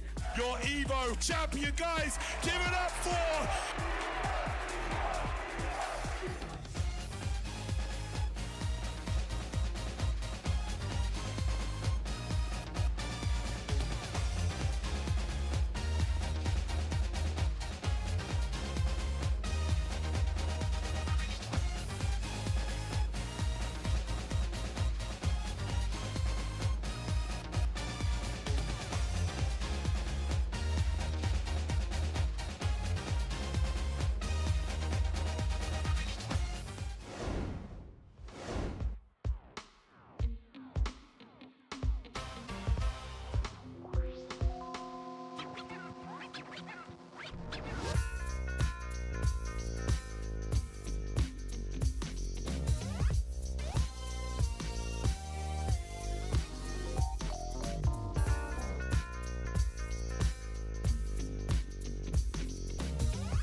Welcome back, everybody, to PlayStation Tournament's Road to Evo for Street Fighter 6 here in the North America region. That's right. The person who wins this tournament today, they're all fighting for an all-expense-paid trip to Evo, which will cover their flight, their lodging, their badges, and everything, their registration. And it's such a cool prize to have. But, you know, if you're sitting here watching this and you've been on the fence about going to Evo yourself, well, look, you've got a day left. It is the 23rd and registration closes on the 24th. So literally 1 day left. You know, get your ticket now if you want to compete at the biggest Evo ever. And again, it's going to be different this year. We've had, you know, the 2 separate tickets for the Friday, Saturday, and then there's the Sunday. This year, it's 1 ticket for all 3 days. You can go in and out of the arena as you want, the area where they're going to have all the top 8s played. But not only that, but Evo has definitely been stepping it up in terms of, you know, just having a lot of cool extra things to see, like the joystick museums and, you know, a lot of history. And of course, you also get a chance to try out a lot of new games that might not be out yet, or some DLC characters that, you know, have not been available yet. So get your book right now. It's now or never, basically. If you guys want to hang out in Vegas, that's cool too. But in the meantime, let's take a look at the brackets as we continue on our path. Upper side, we got Shine and Chakotay. Well, damn. Am I seeing this correctly? On the loser side, Spaceboy 3-0ing Joe Rogan. Is that correct? Wow, okay. Spaceboy 3-0 over Joe Rogan. That's crazy. Because, I mean, look at that lower bracket over there. That means Joe 3-0'd Flux, and then Spaceboy 3-0'd Joe. Like, these are all amazing players, and to see anyone go 0-3 is always a surprising, but it is always a surprising thing to see. Joe had nothing but 3-0 matches. He lost 0-3 to Chakotay, beat Flux 3-0, and then lost 0-3 to Spaceboy. 3-0 Joe. 3-0 Joe. Listen, man, I wouldn't mind having a nickname like that, so long as most of them are W's, and Joe Rogan is definitely that guy to get the W's. Either way, Shine versus L, Chakotay, Kim versus Lily. In what universe did we ever... Winners finals. Yeah, what did we ever Definitely a season 2. Definitely a season 2 situation here. But again, I'm going to be curious to see what Shine decides to go with, because, I mean, one of the biggest weaknesses that Kim has, I mean, the viewers right now think that Shine's got this in the bag. This is a classic case of rushdown versus keep out, right? Yeah. So one of the hardest things is that Kim has no range on her normals, while Lily has tons of range. So it actually makes it a little bit harder for Kimberly to get in on Lily. But once she does, you know, Lily, her ODDP is only throw invul. So, you know, you can just kind of run all over her with buttons all day, meaty buttons. But obviously there's the wake-up drive reversal to consider now, so that might come into play here if they decide to go with that matchup. Right, that's pretty huge. Oh, yep, he is going to go with the Kimberly. So, like I said, I fought Chakotay just recently in the Battle Hub, and he told me that he feels like this is a matchup that Lily wins now. So we'll see if Shine can do anything to reverse that belief. Oh, nice. Predicted that he wasn't going with the medium win charge right there. Right. It's going to be so difficult to also pin down Shine. He's just waiting for his opportunity. Him, like, not pushing the agenda in neutral is so smart, but this burnout just might be the death of him. Yes. Okay, so great reaction. Although Chakotay succeeded in getting the win clat, or at least the win charge, 3 times, this might be, now it might be a little bit problematic for Shine. I'm not going to lie to you. And I love that wake-up drive reversal from El Chakotay, because Shine was burned out. Had he blocked that, it would have only been -2, and so Shine wouldn't even have been able to punish that wake-up drive reversal. But here we go, gonna be able to kill with the level, spend the level 1 just to be sure. You were burned out, didn't have the ODDP, so the level 1 necessary. You know, the talks that we had literally right beforehand about Chakotay having a great time against Shine, I want to see it like come very, very close, but it was pretty convincing right now. Chakotay's got that confidence in him in regards to like how it should be played, whether or not like he gets a burnout situation, again, whether he doesn't. It's interesting strategy here from Shine. What a read! That is definitely a sign that these two have fought each other before. All right, there's the pressure and then backs away. He's just, he cornered himself. This is scary. Still a chance to get splatted against the wall, but nice jump escape right there. And now back to the drive reversals as soon as he got that meter. Yeah, still pretty healthy though. Shine not only does have the life lead, he does get the corner carry, but this drive gauge is going to be everything to him. Speaking of which, yes sir, Chakotay tried to make the read with the drive reversal. Now you're eating tons of potential damage, especially with this. Level 3, actually, you're dead. Not even potential damage, you're actually dead. Yeah, it's always one of those tough choices for Kimberly because you're like, you know what, I might have been able to kill with a level 1, maybe a level 2, but if I just go for the level 3, I'm buffed. And so, you know, even though that was overkill, he's gonna come into this round with the faster, stronger Kimberly. Yeah. Oh my. Dude, he is just, that's it. That's his whole strategy right now, is the drive reversals. He doesn't care if he's burning himself out because you notice every time he lands a drive reversal, he's pushing Chakotay back. And so he has a lot of room to kind of run away. And this is huge too. Shine, he has to find a way to combat his current status while Chakotay kind of just drives on in there. Not even drives, but kind of flies on in there too. And that drive gauge is going to be everything. Charge up the wind spire. Yes, indeed. Not spire, excuse me. Just the wind charge. Hello. Yeah, one of the scariest things is that Lily's crouching heavy punch does blow up Kimberly's elbow really well. So if the Lily player is on point with their anti-air, it's almost impossible for Kimberly to jump in on her. Because she's also got the super floaty jump, so. Yeah, it's such a weird angle. I still remember Papa Hawk, the way that he's got his jump angle where he could get into like that, like almost like a triangle, right? Very similar to like, I want to say like Blanca's and Guile's, but just slower. And there you go, look at that. Just nullifying that spray can with the command grab. Another command grab. Yeah, I see Shine trying to, you know, get in closer by just doing the jump down elbow to try to get some space in there. With a drive reversal and the overhead as well, checking with the forward throw. This is going to be all Shine, at least up until this point. We do get the knockdown. He actually finished the charge, too. He wasn't even a punish counter. He actually got the win charge. Can set up, goes for the low. Nice block on the overhead. Oh, not dead yet. And see, again, Kimberly does 1080 damage with her throws. Everybody else is doing 1200 with her throws. So, you know, that would have killed with any other character. There you go. Oh! Is this where you get to, okay, now you have to dish out all the damage in the world if need be, right? You're not going to get a lot of, not too many mix-ups, right? But you're going to be able to net all of these knockdowns, level 3 incoming. Yeah, let's do it right here. It's not going to kill, but it's going to put Lily just at the verge. So Chakotay's going to have a lot of trouble trying to make this comeback here. Oh, you are so sneaky. So that's one of the harder things to do. And you know what's funny about that? Like Chakotay, the only response he had, 2 responses that he's had are parry or a reaction super. Right. In that instance. Because of how low his life was, he was not able to rebuttal with the drive impact. Right. And I mean, honestly, I was in the same situation Chakotay. It was the last thing I was thinking about. And then as soon as I saw it, I was like, I got God. Interesting. Okay, goes for the cam setup after. Oh, no, bait it out. And goes for the OD teleport to get the extra jumping damage.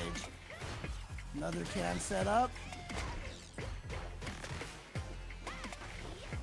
Oh, you tried to dash in there? Dude, he got clipped by both hands. Oh, that's so meaty. No, he tried to go for the reset. I like it. But Shine was aware. He jumped away. He's like, I've seen that before. Nice pickup with the DP. No, that's going to cost Shyness the round. That wake-up drive reversal. What a jump from El Chakotay. Oh, he just got hit raw. Did you see that? That was a counter hit. There was a little reluctancy from Chakotay in picking an anti-air maneuver, but the level 3 is going to be the big payoff for Shine, and this is so significant, right? Dishing it out early, getting both the life lead, the drive lead, but more importantly, the buff. He doesn't give a damn about your buffs. Excuse me, Chakotay, he's got bars. And one of the nice things about that now, Lily and Kimberly, both their level 1s faster. You cannot do the meaty light punches on them and still block their level 1s in time. If you actually get the level 1 and they jab, you will hit them now. All right, here we go. Throw loop time in the corner. No, goes for the heavy kick. Backs off because he's still in burnout.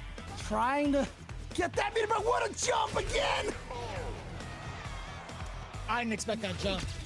Nobody expected that jump. That was mad floaty too. He had so much time. That was an excellent read against Chakotay. And here we go, back to this strategy. Spent 2 bars on that OD teleport, smoke bomb, and then just went right into the driver reversal again. But now he's trapped in the corner. What an interrupt. That was such an excellent check from Chakotay. Batter up. Oh, yeah. Okay, me too, because he doesn't have a can to spend here. So he's just got to go in, and he does with the back throw. This is big. Oh, no time to anti-air? Back away, and now 2 wind charges for El Chakotay. Yeah, there's one in there. Shine didn't want to burn himself out that time, but you see what the mix-up he has to deal with when he doesn't. No way this kills. He went with buttons. Oh my god. That was light too. He did a light into the super. That's hella damage. El Chakotay was like, you know what? Shine's going to expect a command throw anytime now, so I am not going to do that. I'm going to just frame trap into buttons, into buttons, into buttons, and it worked out for him. Good reads from Chakotay. I love that low heavy punch. I love the hitbox on that bad boy, and also being able to connect into the wind charge. Yeah. It's so good. Oh, just raw, go for it, right into the level 1. No hesitation at all. Back to the corner, baits it out. The punish with the SPD. Oh my goodness. You know, we'll definitely take that. We will 100% take that. Jesus Christ, man. Chakotay. What are you doing, man? You mad, lad? Things are looking bleak for our hero Shine.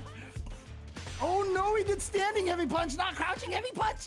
The hero's view is all about perspective nowadays, James. It's true. Chakotay's doing it for the culture. He's doing it for all the Lily mains out there. Nice.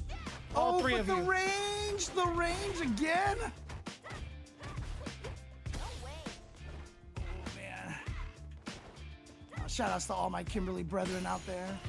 Yeah, Dez and Psycho and I've got 0 horse in this race, man. I'll tell you what. there's more than 3 of us. Come on, man. No, I was talking about lilies, dude. Oh, the lilies. I see. Okay. My bad. Yeah, now that's a new combo right there. That didn't connect last season with the speed up on the level 1. Now she has that option. I love that option too. Yeah. And it's such a saving grace too for Shine. Not having to go for anything else. And again, you know, I've always said that's a really powerful weapon to have for a lot of characters, being able to choose whether they go into like level 1s or level 3s and stuff, you know, like Luke and Ken can and Chun-Li. So it's really nice that she has a little bit more options for that now. Oh my goodness. He's gonna dish all the damage out right now. That was so much, my God, bleeding at 50%. Oh, there we go. You notice he's not drive reversling anymore. You notice that Shine is not drive reversling anymore. He's just taking a lot of that Condor Spire pressure. He's trying to survive the mix-up afterwards. There it is, yeah. He's only doing it on the OD now. Aha! The buff! Is this gonna kill? No way. Oh, that was so risky. Yo, he made it just in time to recover into the OD Bushin kick. That was actually so dangerous. That was so dangerous. Oh man, oh boy. Oh, but the OD, Tatsu right there, Bushin kick, is air invul from frame 1. That was so disgusting. Yo, Shine, he still got the tricks and the reactions up his sleeve. That was crazy. Drive reversal this time from El Chakotay. Getting clipped by that Condor Spire, but does get out of the corner. Too late, too slow on that one. Ow! Oh, nice. I think it's absolutely worth the bar. 100% worth the bar. Didn't use the can though. Oh, that's hella meaty. Okay, what's the choice here? Regular air throw here.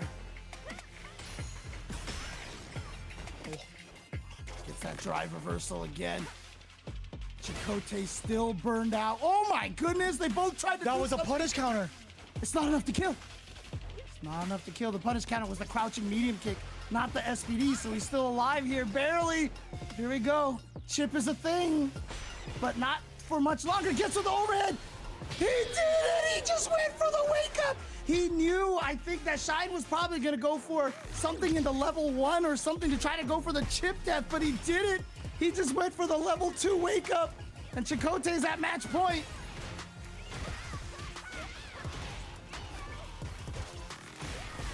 Oh, that's huge.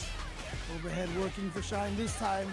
Yep, here we go. Full combo here into the level 3. That is so sick looking, by the way. Even after the juggle from the slide, that combo is probably one of the cooler combos I've seen in this game. It feels great when you land it too, but there's that wake up drive reversal. Can Shine, though, take this to final game, final round? He's gonna be able to do it with the standing medium kick, drive rush cancel. And here we go, final game, final round. What a monster. A pro and a monster for sure. Shine coming in, also spending the meter very, very early. Chakotay finding the exposure with the lights. This is going to be so huge for momentum, and Shine recognized that, hence why the reversal came out. Uh-oh, but here's the problem now. You're in the corner, you're almost burned out. You see how Chakotay was waiting? He was like, I know you want to jump because you're scared of getting burned out. No, Shine's not going to get anything out in time. Chakotay has a level 2. Can he kill with this? He's Oh, got he level just 3. built the level 3. He built it up way beyond that. He had that heavy into another set. He was absolutely ready, and this was it right here. 3-2. Was that a perfect towards the end as well, or was there a light? Because I don't remember him getting hit at all.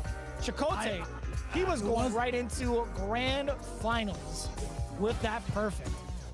Yeah, it sounds like it was a perfect. Shout-outs to production for that, and shout-outs to them. Obviously, everybody behind the scenes doing all the work. Always want to give them a little bit of, the props out there. They're the unsung heroes of all of the streaming world over here. But look, that was about as close as you can get. I know it ended with a perfect there, but I don't think there's any conclusion to be drawn from that. I mean, definitely still seemed like a pretty even matchup. So there you go. I mean, look down to the wire. It was down to the very, very last round.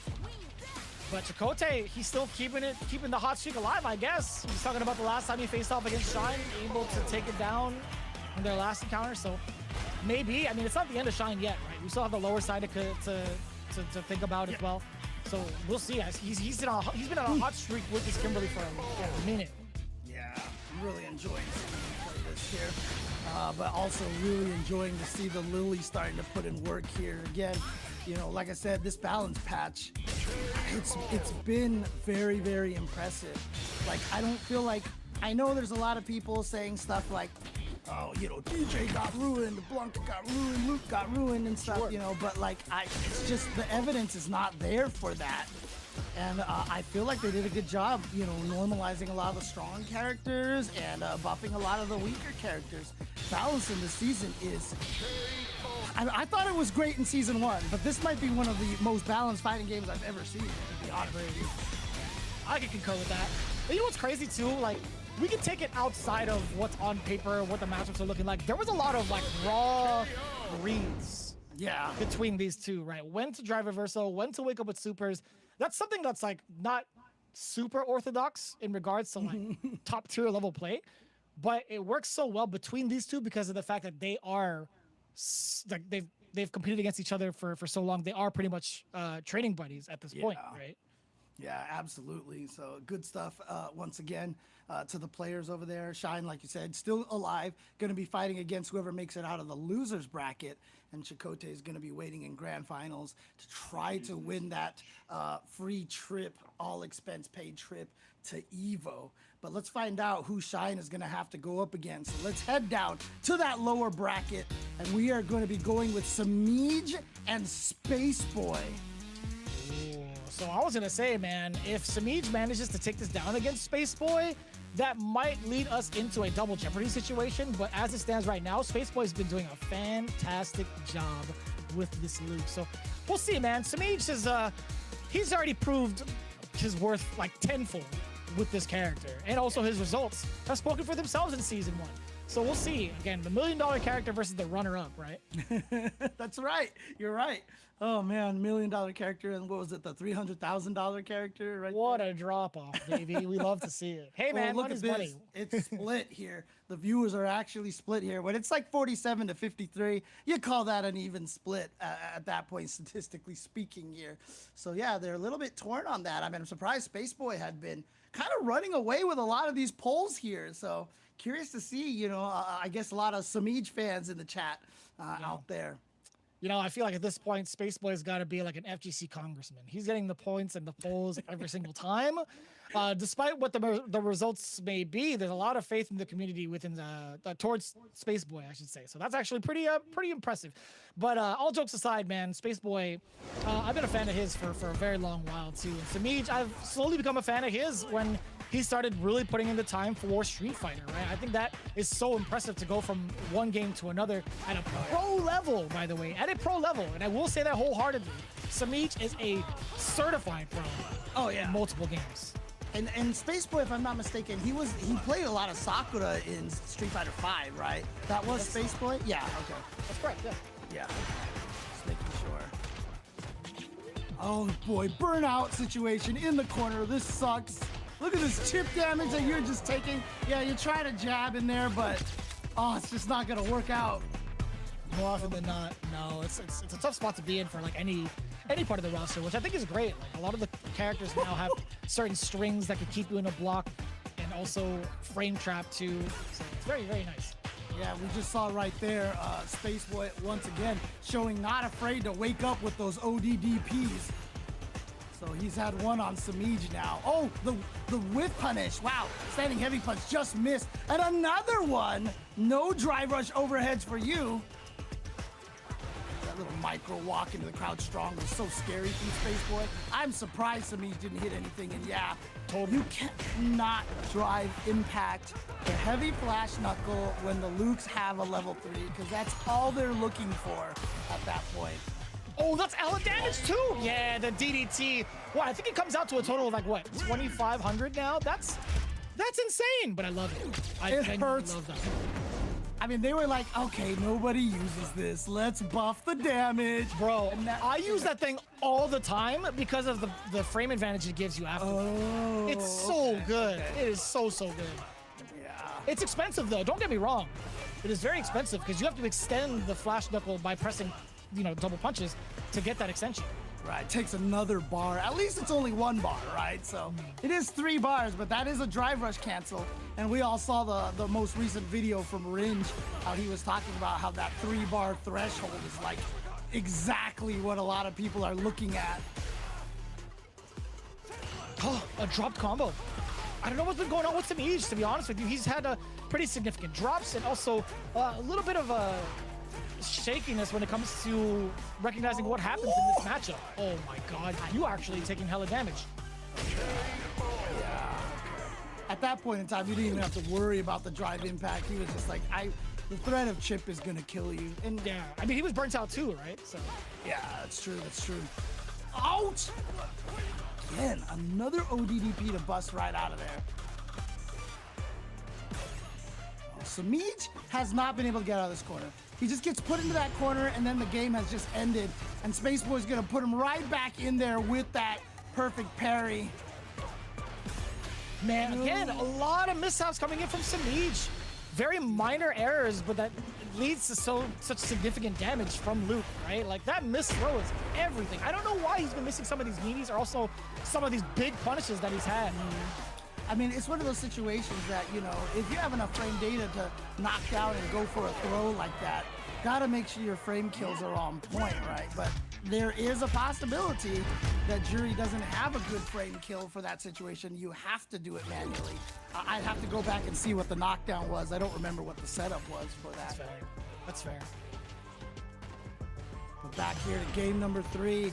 This is it for Samij here. He's got to figure something out, but once Spaceboy got to the the lower bracket, he's basically been 3-0ing everybody, right? So looks like he's trying to continue that here. Showing that the runner-up character over here still got some juice left in him. Spend it. No, he's gonna hold on to the stock. Yeah, wants to keep it there. Did spend it on that fireball though. Forward throw as well. That jump in was read a mile away. Yo, Samij finally on the board. Okay. All right, good stuff. I mean, obviously he's got a long road to be able to make this comeback. He's got a reverse 3-0, but nice start here for Spaceboy this round. Tried to read the throw, and Spaceboy didn't get the punish on the landing frames of that jump strong, of jump medium punch.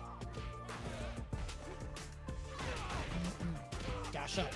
Oh, you thought you could jump out of there? No, sir. Level 1 also in response. Spaceboy really exercising a lot of the wake-up options that he can utilize, right? Right. Nice. Just a walk-up throw. Ooh, backdash trying to get something started, but got caught by the Sandblaster.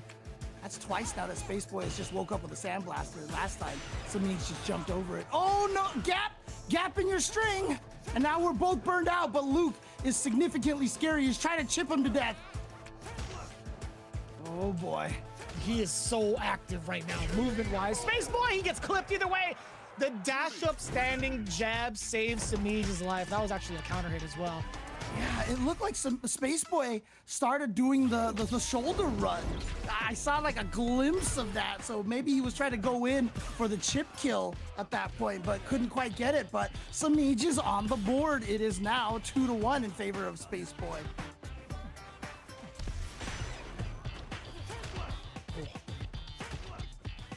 This is a very early burnout too, so that's gonna lead to hella damage. Jump in, yes sir. Fireball, uppercut, max damage. Here we go, throw into the corner. Here we go, throw into the corner. Do it again. Oh, he didn't do it again. Oh, there it is. One more throw. Oh, he got clipped. That's what the big advantage of Jury's wake up DP is that it hits so far horizontally forward. And Spaceboy just barely got clipped by it, but he's still able to take the round.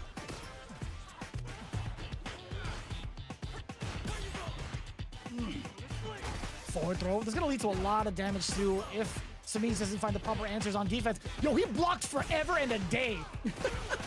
And it doesn't matter because he's still gonna get hit here. Didn't spend the level 3 just yet. He's gonna do it now. And that means that, are we gonna end another set with a perfect? Is this a perfect? Oh my goodness. You know, it's that's something you could expect with Luke. To be fair, I mean, it was against Jury, so it could have gone either way, but man, Spaceboy, he's got the offense, man. He understands like his game sense and also like the intimidation factor. He understands exactly when to kind of like full throttle. But I will say in Samij's defense, he wasn't looking himself. I think there were a couple of instances where it was just like, it felt iffy to me, to be honest with you. I didn't think, I don't know, Samij just felt a little bit off on defense. Yeah, I mean, I don't know if we're scheduled for this, but I was just wondering in production if I can see the bracket after this replay, because I just want to see something about Spaceboy's matches here. But, I mean, Spaceboy pretty dominant here. And yet, oh, God. You have no idea how much more damage that was going to do. Oh, man. These instances, right? How often do you see these replays focus on the right side of the screen? Majority of them, right? Yeah, Samij couldn't get out of the corner. He was trapped there the entire time. And if he did, he had to take some very, very big risks, right? So that's the thing. Like, Spaceboy, he's done such a fine job of layering his offense to keep it so ambiguous to the point where Samij is constantly guessing. And that just happens, man. It happens in the world of Street Fighter. Not even just Street Fighter 6, but in the world of Street Fighter. There are certain instances where you are forced to guess if your opponent has very layered and well-constructed offense. And this is what I was looking for. Look at Spaceboy's path. 3-0 over No Prob Tay. 0-3 versus Shine. Then 3-0 over Joe Umarogan. And then 3-1 over Samij. But man, I gotta tell you, that still felt like a 3-0. It was just one of those ones where it's just like Spaceboy was just, I mean, he was firing in all cylinders at that point. But Samij able to take that one game is, you know, more than Joe Umarogan and No Prob Tay were able to do combined together. Yeah, and I also made a very huge error. I didn't realize it, but now we had a double Jeopardy. Like, no matter what the outcome was going to be, Shine had taken down both of these players into the lower bracket. So Shine and Spaceboy, they get to run it back. We'll see if it's going to be a different story, though. Spaceboy, he's the one that received the 3-0 and got sent to lower bracket because of Shine's oppressive. I think it was Kimberly. Excuse me. Kimberly, no, it was Kimberly. Yeah. Yeah, I was gonna say Chun-Li, but that was his first. That was his first match against Samij. My bad. But yeah, the Kimberly did the work. Yeah, so I'd love to see if Shine can do this again. But you know, I'm always of that position that whenever you get double Jeopardy in losers bracket, I feel like the person who won the first time has the most pressure, you know, because you're just like, what did I do? How did I win last time? And if you start losing, you're like, no, I beat him last time. I can't lose this time, you know, and it's just kind of like a frustration situation where the other guy, after they lost, they're like, I should have did this. I should have did this. And when they start winning, they're like, yes, revenge, you know? To be fair, I think someone like Shine is definitely a student of it. If it ain't broke, don't fix it. But he also just happens to have a character where he could have multiple routes on offense to figure out what he needs to do to mix someone up, right? We talk about Kimberly being a mixed master, but I don't think we really get to emphasize that as to how, right? Because we're always on limited time when it comes to commentary, right, James? Right, of course, but yeah. You'll see it, right? I think someone like Shine has so many different routes to think about in regards to like what offensive pressure he wants to go with, and you could attest to this as well. I think that's what makes a pro player having options for multitude of options, no matter what. Like if you have a double Jeopardy situation of like being able to assess what went right and what went wrong in the previous iterations too. It's like they are not going to be nervous. They're not going to be like super worried, right, at this level. Yeah. And honestly, you know, I've been talking about this a lot, you know, just having a lot of different options. I mean, Kimberly, like, I swear I've been labbing so much of Kimberly. I've probably like learned like 10 setups and currently only remember like what 2 of them are. You know, there's just so much to do, but that's kind of the key, right? When you fight against somebody else, like if you're fighting against a Kimberly and you know all humans are habitual. They're always gonna favor some form of tactic. You know, this is my advice to fighting Zangief. Figure out if the Zangief is a jumper or a guy who's obsessed with standing fierce or obsessed with the whiff knee, you know, kind of things. And you wanna play, the mental stack is too big to fight everything. So you want to lower your mental stack by focusing on what the opponent seems to be fixated on.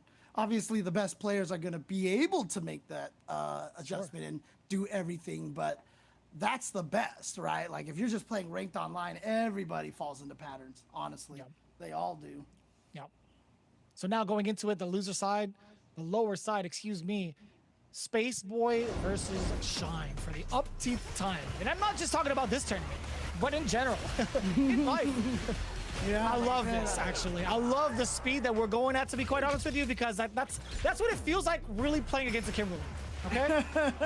Yeah, obviously, with the spectating, you know, there's the option to turn off that speed up, but then, you know, we fall behind a little bit watching. And so I guess, you know, just might as well catch up in real time here instead here. Yeah. So, but Shine took that first round pretty convincingly, it looked like. See Spaceboy going with the multiple lows, trying to catch Shine walking backwards after the drive rush low jab, low crouching light punch. What a backdash. No, he dropped it. Interesting. A couple of drops from both Samij and Shine, or at least just one drop thus far from Shine. Okay, so we're getting word that Spaceboy might actually already be up 1-0 over Shine. We'll figure it out for you guys in just a second. I think it might be the opposite with the way that Shine's been playing, but, you know, with the critical art loaded from the side of Spaceboy, I wouldn't be surprised if he made a comeback. Yeah, if he just gets the right combo, he can kill from here. Oh, no way. What? No way, dude. Shine dropped it, but no. He dropped the win right there off of the jab. No shot. Spaceboy, do you come back from this? You don't. Okay. You can't. Nice decision by Shine. What a choice right there to go with the wake up drive impact. What a good idea knowing that you know, he didn't have enough life to drive impact back, and he had already committed to a button. Well, it was button drive impact forward, right? Right, yeah. Okay, I wonder if he could have done like OD uppercut. Yeah, you're right. Yeah, he might have been able to just try to like DP at that point. So, but unfortunately, wasn't ready to go, and so Shine does take that game. So as far as we know right now, it is 1-0 for Shine. Spending it already. I like this. Losing a spray can in the process. Yep. Oh, how many times does that arc step actually work out for people in that situation? Yeah, because you know, you forget, like, you're so used to Kimberly's never doing it because it's so easy to stop. But also, Luke has a little bit of harder time stopping it than other characters. He can't hit jab. He has to hit crouch fierce to stop the arc step. Sure. Because his jab moves him forward. So if she hops over Luke, if he tries to jab. Yeah, that makes sense. Not gonna have to worry about it. Shine does get the level 1 for the first round of game 2. Gonna be canless. Gotta go down to the recycle center perhaps. Oh, it doesn't matter. Got the neck hunter. Overhead. Forward throw. Just going for that drive rush in the overhead. Hoping your opponent not ready for it. Oh no. And that, you know, this is one of the hardest parts about Kimberly. I mean, she has to get into that range of those crouching medium kicks in order to have offense, so it's very easy to catch her when she's walking backwards. She can't dish out that same kind of punish with lows. What do you do about it, too? You're under pressure for so much. You try, man, that's so unfortunate for Space Boy. He did light kick, drive rush cancel. Yeah, and he ended up doing a whiff cancel there too, so he spent a bunch of that bar, which is why he's burnt. Oh my goodness! Is this gonna kill? Jeremy, is this gonna kill? You're hella dead. You're hella dead. You are hella dead. I didn't even have to know what came before it, but you're hella dead. I'm not gonna lie to you.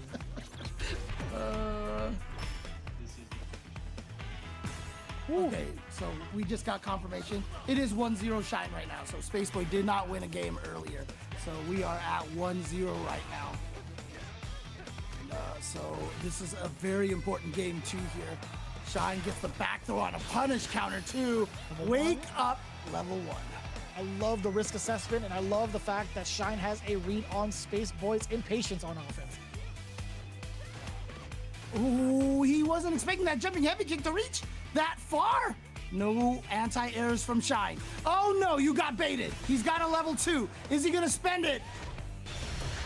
There it is, the dash into the eraser. Beast mode, baby.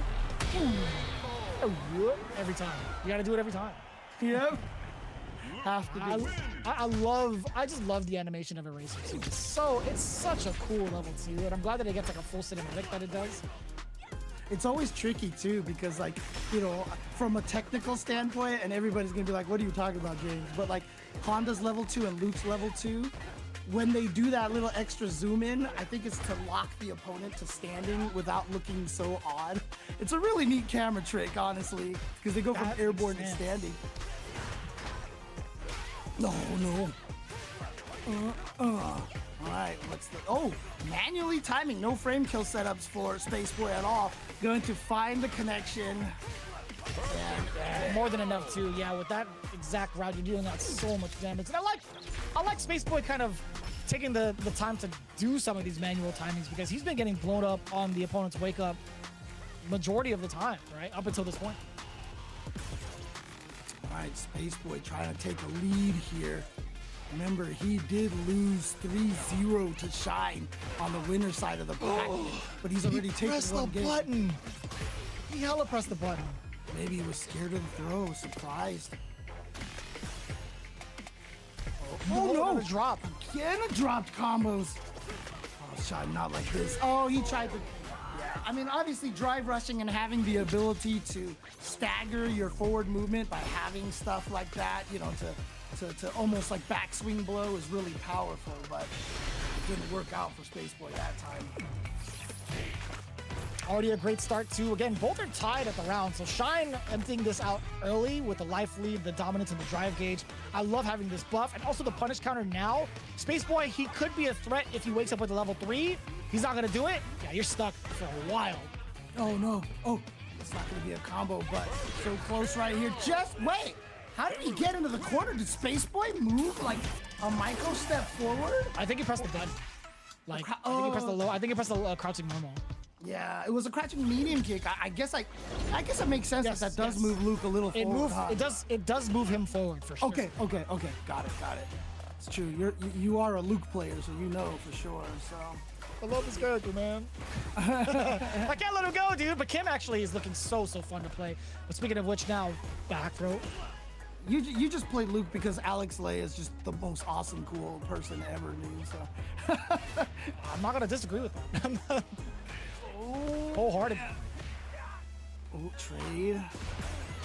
Oh wow! Just try it again. Missed the first time. Here we go. Can set up. It doesn't matter though. That drive reversal, well played. But Spaceboy now in a very interesting predicament. How do you get out of the corner? It doesn't matter though. That is actually a very welcome change. That was beautiful. Yeah, and it's really interesting that they gave her that too, because they tried really hard in this game to make it so that good anti-airs are harder to combo into supers. Like, you know, some characters can do like DP into level 3, but they have to be super deep. Kimberly's right there, just works almost every time, but it is only just a level 2 that she gets. I mean, that's totally worth it, man. You see the damage on that bad boy? Okay, speaking of damage, bang. The teleport into another heavy. Yeah. The corner carry on top of it. Oh, you are stuck. Oh, no, you're not. I lied. Sneaking in with that run stop pressure. All right, safe jump setup. See Spaceboy trying to fight back here. Tried to do another stagger right there. Good block on the overhead. Got the anti-air, and you know what? This is what happens when you use the level 2. You can build up to another one, and Shine is gonna take it with them Kimberly buffs. That's such a sick way to end it too. Back-to-back Bushin scrambles off of the OD Bushin kick. That is so cool, man. That was actually, that's gotta be like the highlight for the whole tournament. Just those back-to-back anti-airs. Really well done from Shine. Yeah, obviously such a nice buff to have. And you know, I had wondered about it too, because I was like, this thing has no invincibility. Why aren't I allowed to cancel into level 2? And then I noticed like other characters had that problem, right? Like Lily can't do ODDP into the swirl up, you know, level 2. So I was like, oh, I think this is just something they don't want to let characters do. But then they're like, screw it, just give it to Kimberly. Let her go. Taking a look at the replay, how it all went down. It was pretty fast a little bit earlier on, so we had to kind of skip to the next couple of games. But this was the moment where a slight mishap on the side of Judgment from Spaceboy, where he thought he could have gone into a drive impact. But I think you were right. I think it was like normal into drive impact, so that was my mistake. But Shine, man, overwhelming offense. You see it right there? Yeah, Luke moved forward with the low medium kick. Okay. Nice work, Observer. I see you. Thank you, replay operator. What a god. Oh, man. The scramble. First one, yeah. Scramble in Shibuya? No, it's London. Excuse me. Yeah, but the beautiful thing about it was just one round later, he was able to build up to the level 2 again, even though he was at 0, and there it is. Gets another one. Same combo, same death here, and now we have, if I'm not mistaken, our grand finals all ready to go. It's going to be Shine and El Chicote once again. And remember, I said that Chicote believes, that the fight might be in Lily's favor. I can't remember if that was in season 1 that we may have that conversation. Regardless, you can obviously see here on the winners finals, super close, final game, final round. And so I'm expecting to see a lot more of that. I wouldn't be surprised if we went all like 10 games, possible in these last 2 sets. Right. And we'll see how it plays out, right? Chicote, he's on the winner's side. He's in the upper bracket side. So technically, Shine has to take him down at least in 1 set for the full reset here in the grand finals. Yep. And wow, look at this. Even though Chicote won 3-2 last time, the viewers still got Shine, dude. They're still voting for Shine. Right. Interesting. Okay. Okay. I mean, all things considered, right? I don't think chat is really a numbers kind of group. They're all about the heart, right? I think they're definitely about the heart, which I can agree with. I can totally agree with it. Like Shine, he's got the upper hand, right? He's on the momentum rise. Yep. He's got possibly a different outlook in regards to the Chakotay matchup. So I think those two factors alone could really set him up for at least a proper run back in regards to a reset happening. Yeah, and you know, I mentioned before that, you know, the run backs I always feel like kind of favors the person who lost last time. The only caveat I think is the winners finals, because when you beat someone in winners finals, you know there's a 50% chance they're coming back. So you're thinking about that match a lot, you know. You're not gonna come in like a little bit cold here. That's everything too. That back throw leading into so much and beating out the drive reversal appropriately. That was so smart from Tay again, covering the skies with the crouching heavy punch per usual. That button is so good, but couldn't get it this time. And again, we're gonna go into the level 2. Is this going to kill? Not quite, but that's an expensive health bill, I'll tell you what. Her neck should be broken in theory, right? Yeah, Kimberly, I mean, they buffed that level 2, but again, she always does not that much damage. Chakotay has a chance to make the comeback. He's gonna go in there and gets the hit. The DP is gonna juggle. What a call out! That is actually so disgusting in the best way possible. What a juggle from Chakotay, and good recognition to stop the air approach. To be fair, Shine could technically get out of that, right? No, she cannot. Never mind. I lied. I was gonna say maybe like an elbow, but never mind. Right. All right. So Shine, having spent that level 2, wow, just goes for the run slide, and now you're gonna get hit back in there, and this is gonna be for the burnout. Actually, I lied. It's for the kill. That's insane too. That's actually insane.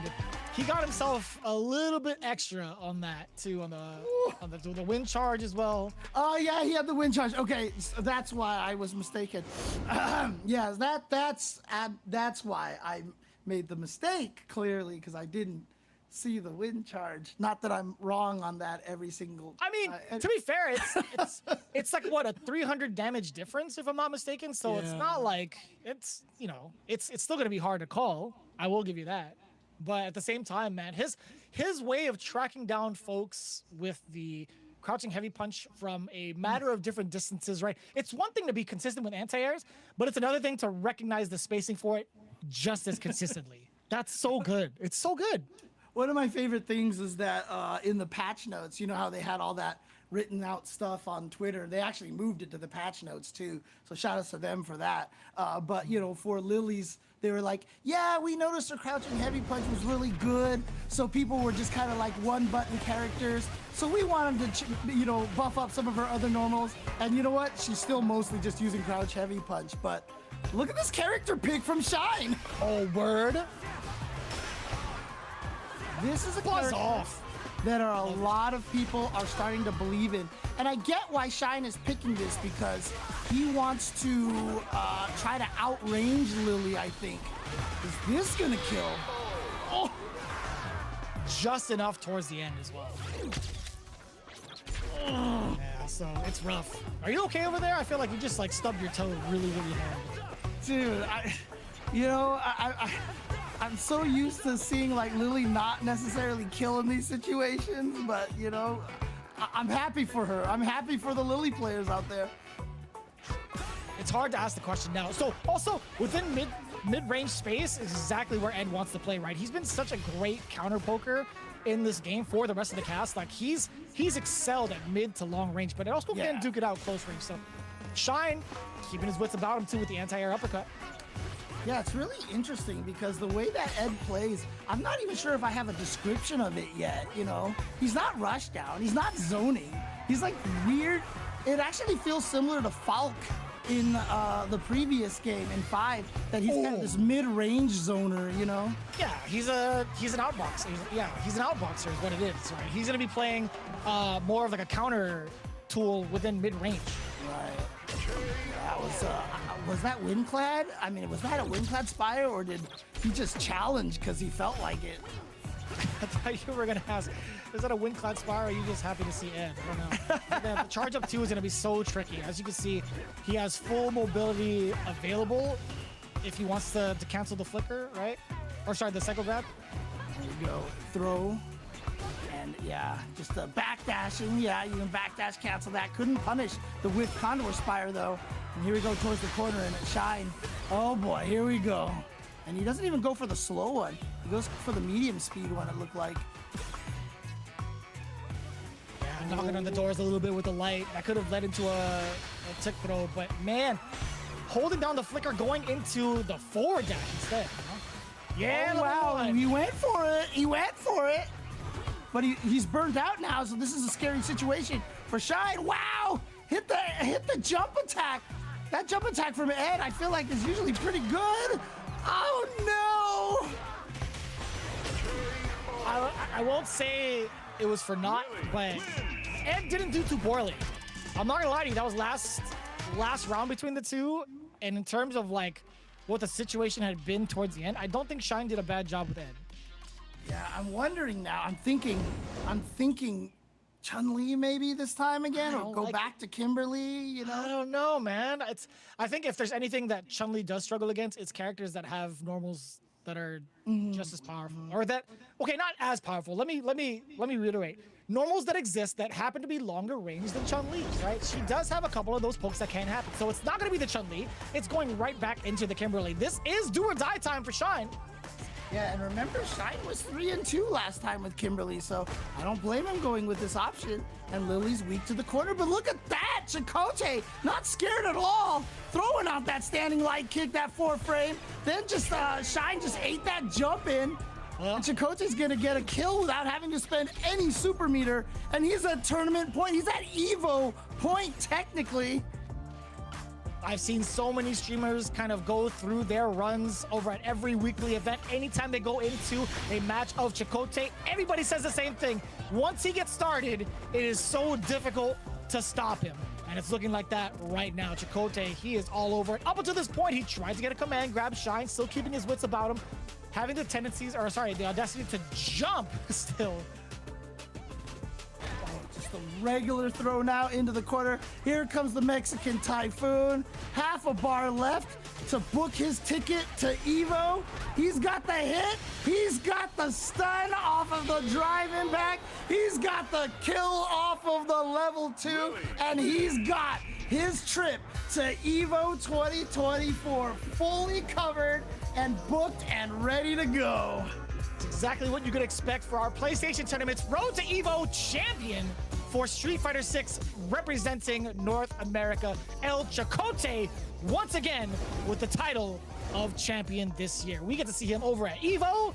God bless. I cannot wait to see that Lily do even more damage. But big ups to the rest of our competitors here today. Again, Shine, he had a lot of momentum on his side going in from the lower bracket. Overall, man, taking a look at what the replays had these last couple of games, it felt so difficult to get a solid lead on defense. That was so good right there, because that's exactly what we were talking about. Yeah, that crouching heavy punch was a counter hit, so it actually caused the knockdown. That's why it was able to juggle like that. But, you know, obviously, you know, Lily got some buffs, but I can't say that the buffs are what are making Chakotay do so well. He's just also reading really well and just playing so smart. And I swear the longer season 1 was going, the better and better I thought Lily was getting. You know, seeing some of the things that some of these Lily players do. Look at that, 3-0 on the grand finals for Chakotay to become the victor. Yeah, and the only minor speed bump he had, actually a significant speed bump at that, was in the upper finals too. Chakotay versus Shine the first time around. It was 3-2, so we couldn't have imagined it being a 3-0. You know what? I think it might have been the curse of chat. But I love it. I love the stories that ensue afterwards. Hey, listen, we all get our picks in every so often, and it just happens the way it does. But Chakotay, big congrats to him. While the bracket is up, big shout outs to No Prob Tay, Space Boy, Samij, Shine, Joe Ume Rogan, Flux Wave Z, and Adrian NY. You guys are the GOATs, really, because you guys are always filling in the bracket and doing your best at every single weekly event. We appreciate that for real. Absolutely. And you know what? Did you hear that, chat? Vicious blamed you guys for that. He said that you, instead of I'm not gonna lie, curse, I also voted. It's okay, there you go. So you were including yourself I in am there. also part of the mob, okay? Fair enough, fair enough. Because I was about to say, instead of a commentator's curse, it would have been a monster's curse, right? So, you know, shout out to the stream monsters out there. Still, That's me. That's me also. I can't help it, man. I love being part of the chat. I love being a part of every single event that goes on. And, you know, PlayStation tournaments have been doing a great job. They've covered every single game that's covered, or at least like 5 of the major games that are covered at Evo, right? Guilty Gear, KOF 15, Mortal Kombat 1, us here at Street Fighter 6, as well as Tekken 8. We couldn't ask for any better of a community nor a partnership with PlayStation tournaments. So big ups to you guys for throwing it down every single event. Thanks for being here, for real. Yeah, absolutely. And again, shout outs to, you know, good netcode, allowing us to play a lot of these online tournaments, especially this one was all NA, right? This wasn't even NA East or NA West. This was the whole entire thing. But then, you know, again, also, shout outs to Capcom for what, you know, what's turning out to be a very excellent Season 2 patch here. And excited to see the players going out here and doing their stuff with all their favorite characters right now. But like you said, shout outs to PlayStation, and one more time, shout outs to everybody behind the scenes. You never get to hear their names. You never get to actually thank them for a great show. So again, appreciate the entire team putting on this Road to Evo tournament. That's going to pretty much do it for all of us here. Again, hope you guys enjoyed it all. If you guys, just in case, missed it, be sure to check out evo.gg for the signups. Just a little bit of a throwout just in case. But that's going to be it for all of us here. We'll see you guys over at Evo this year. Take care.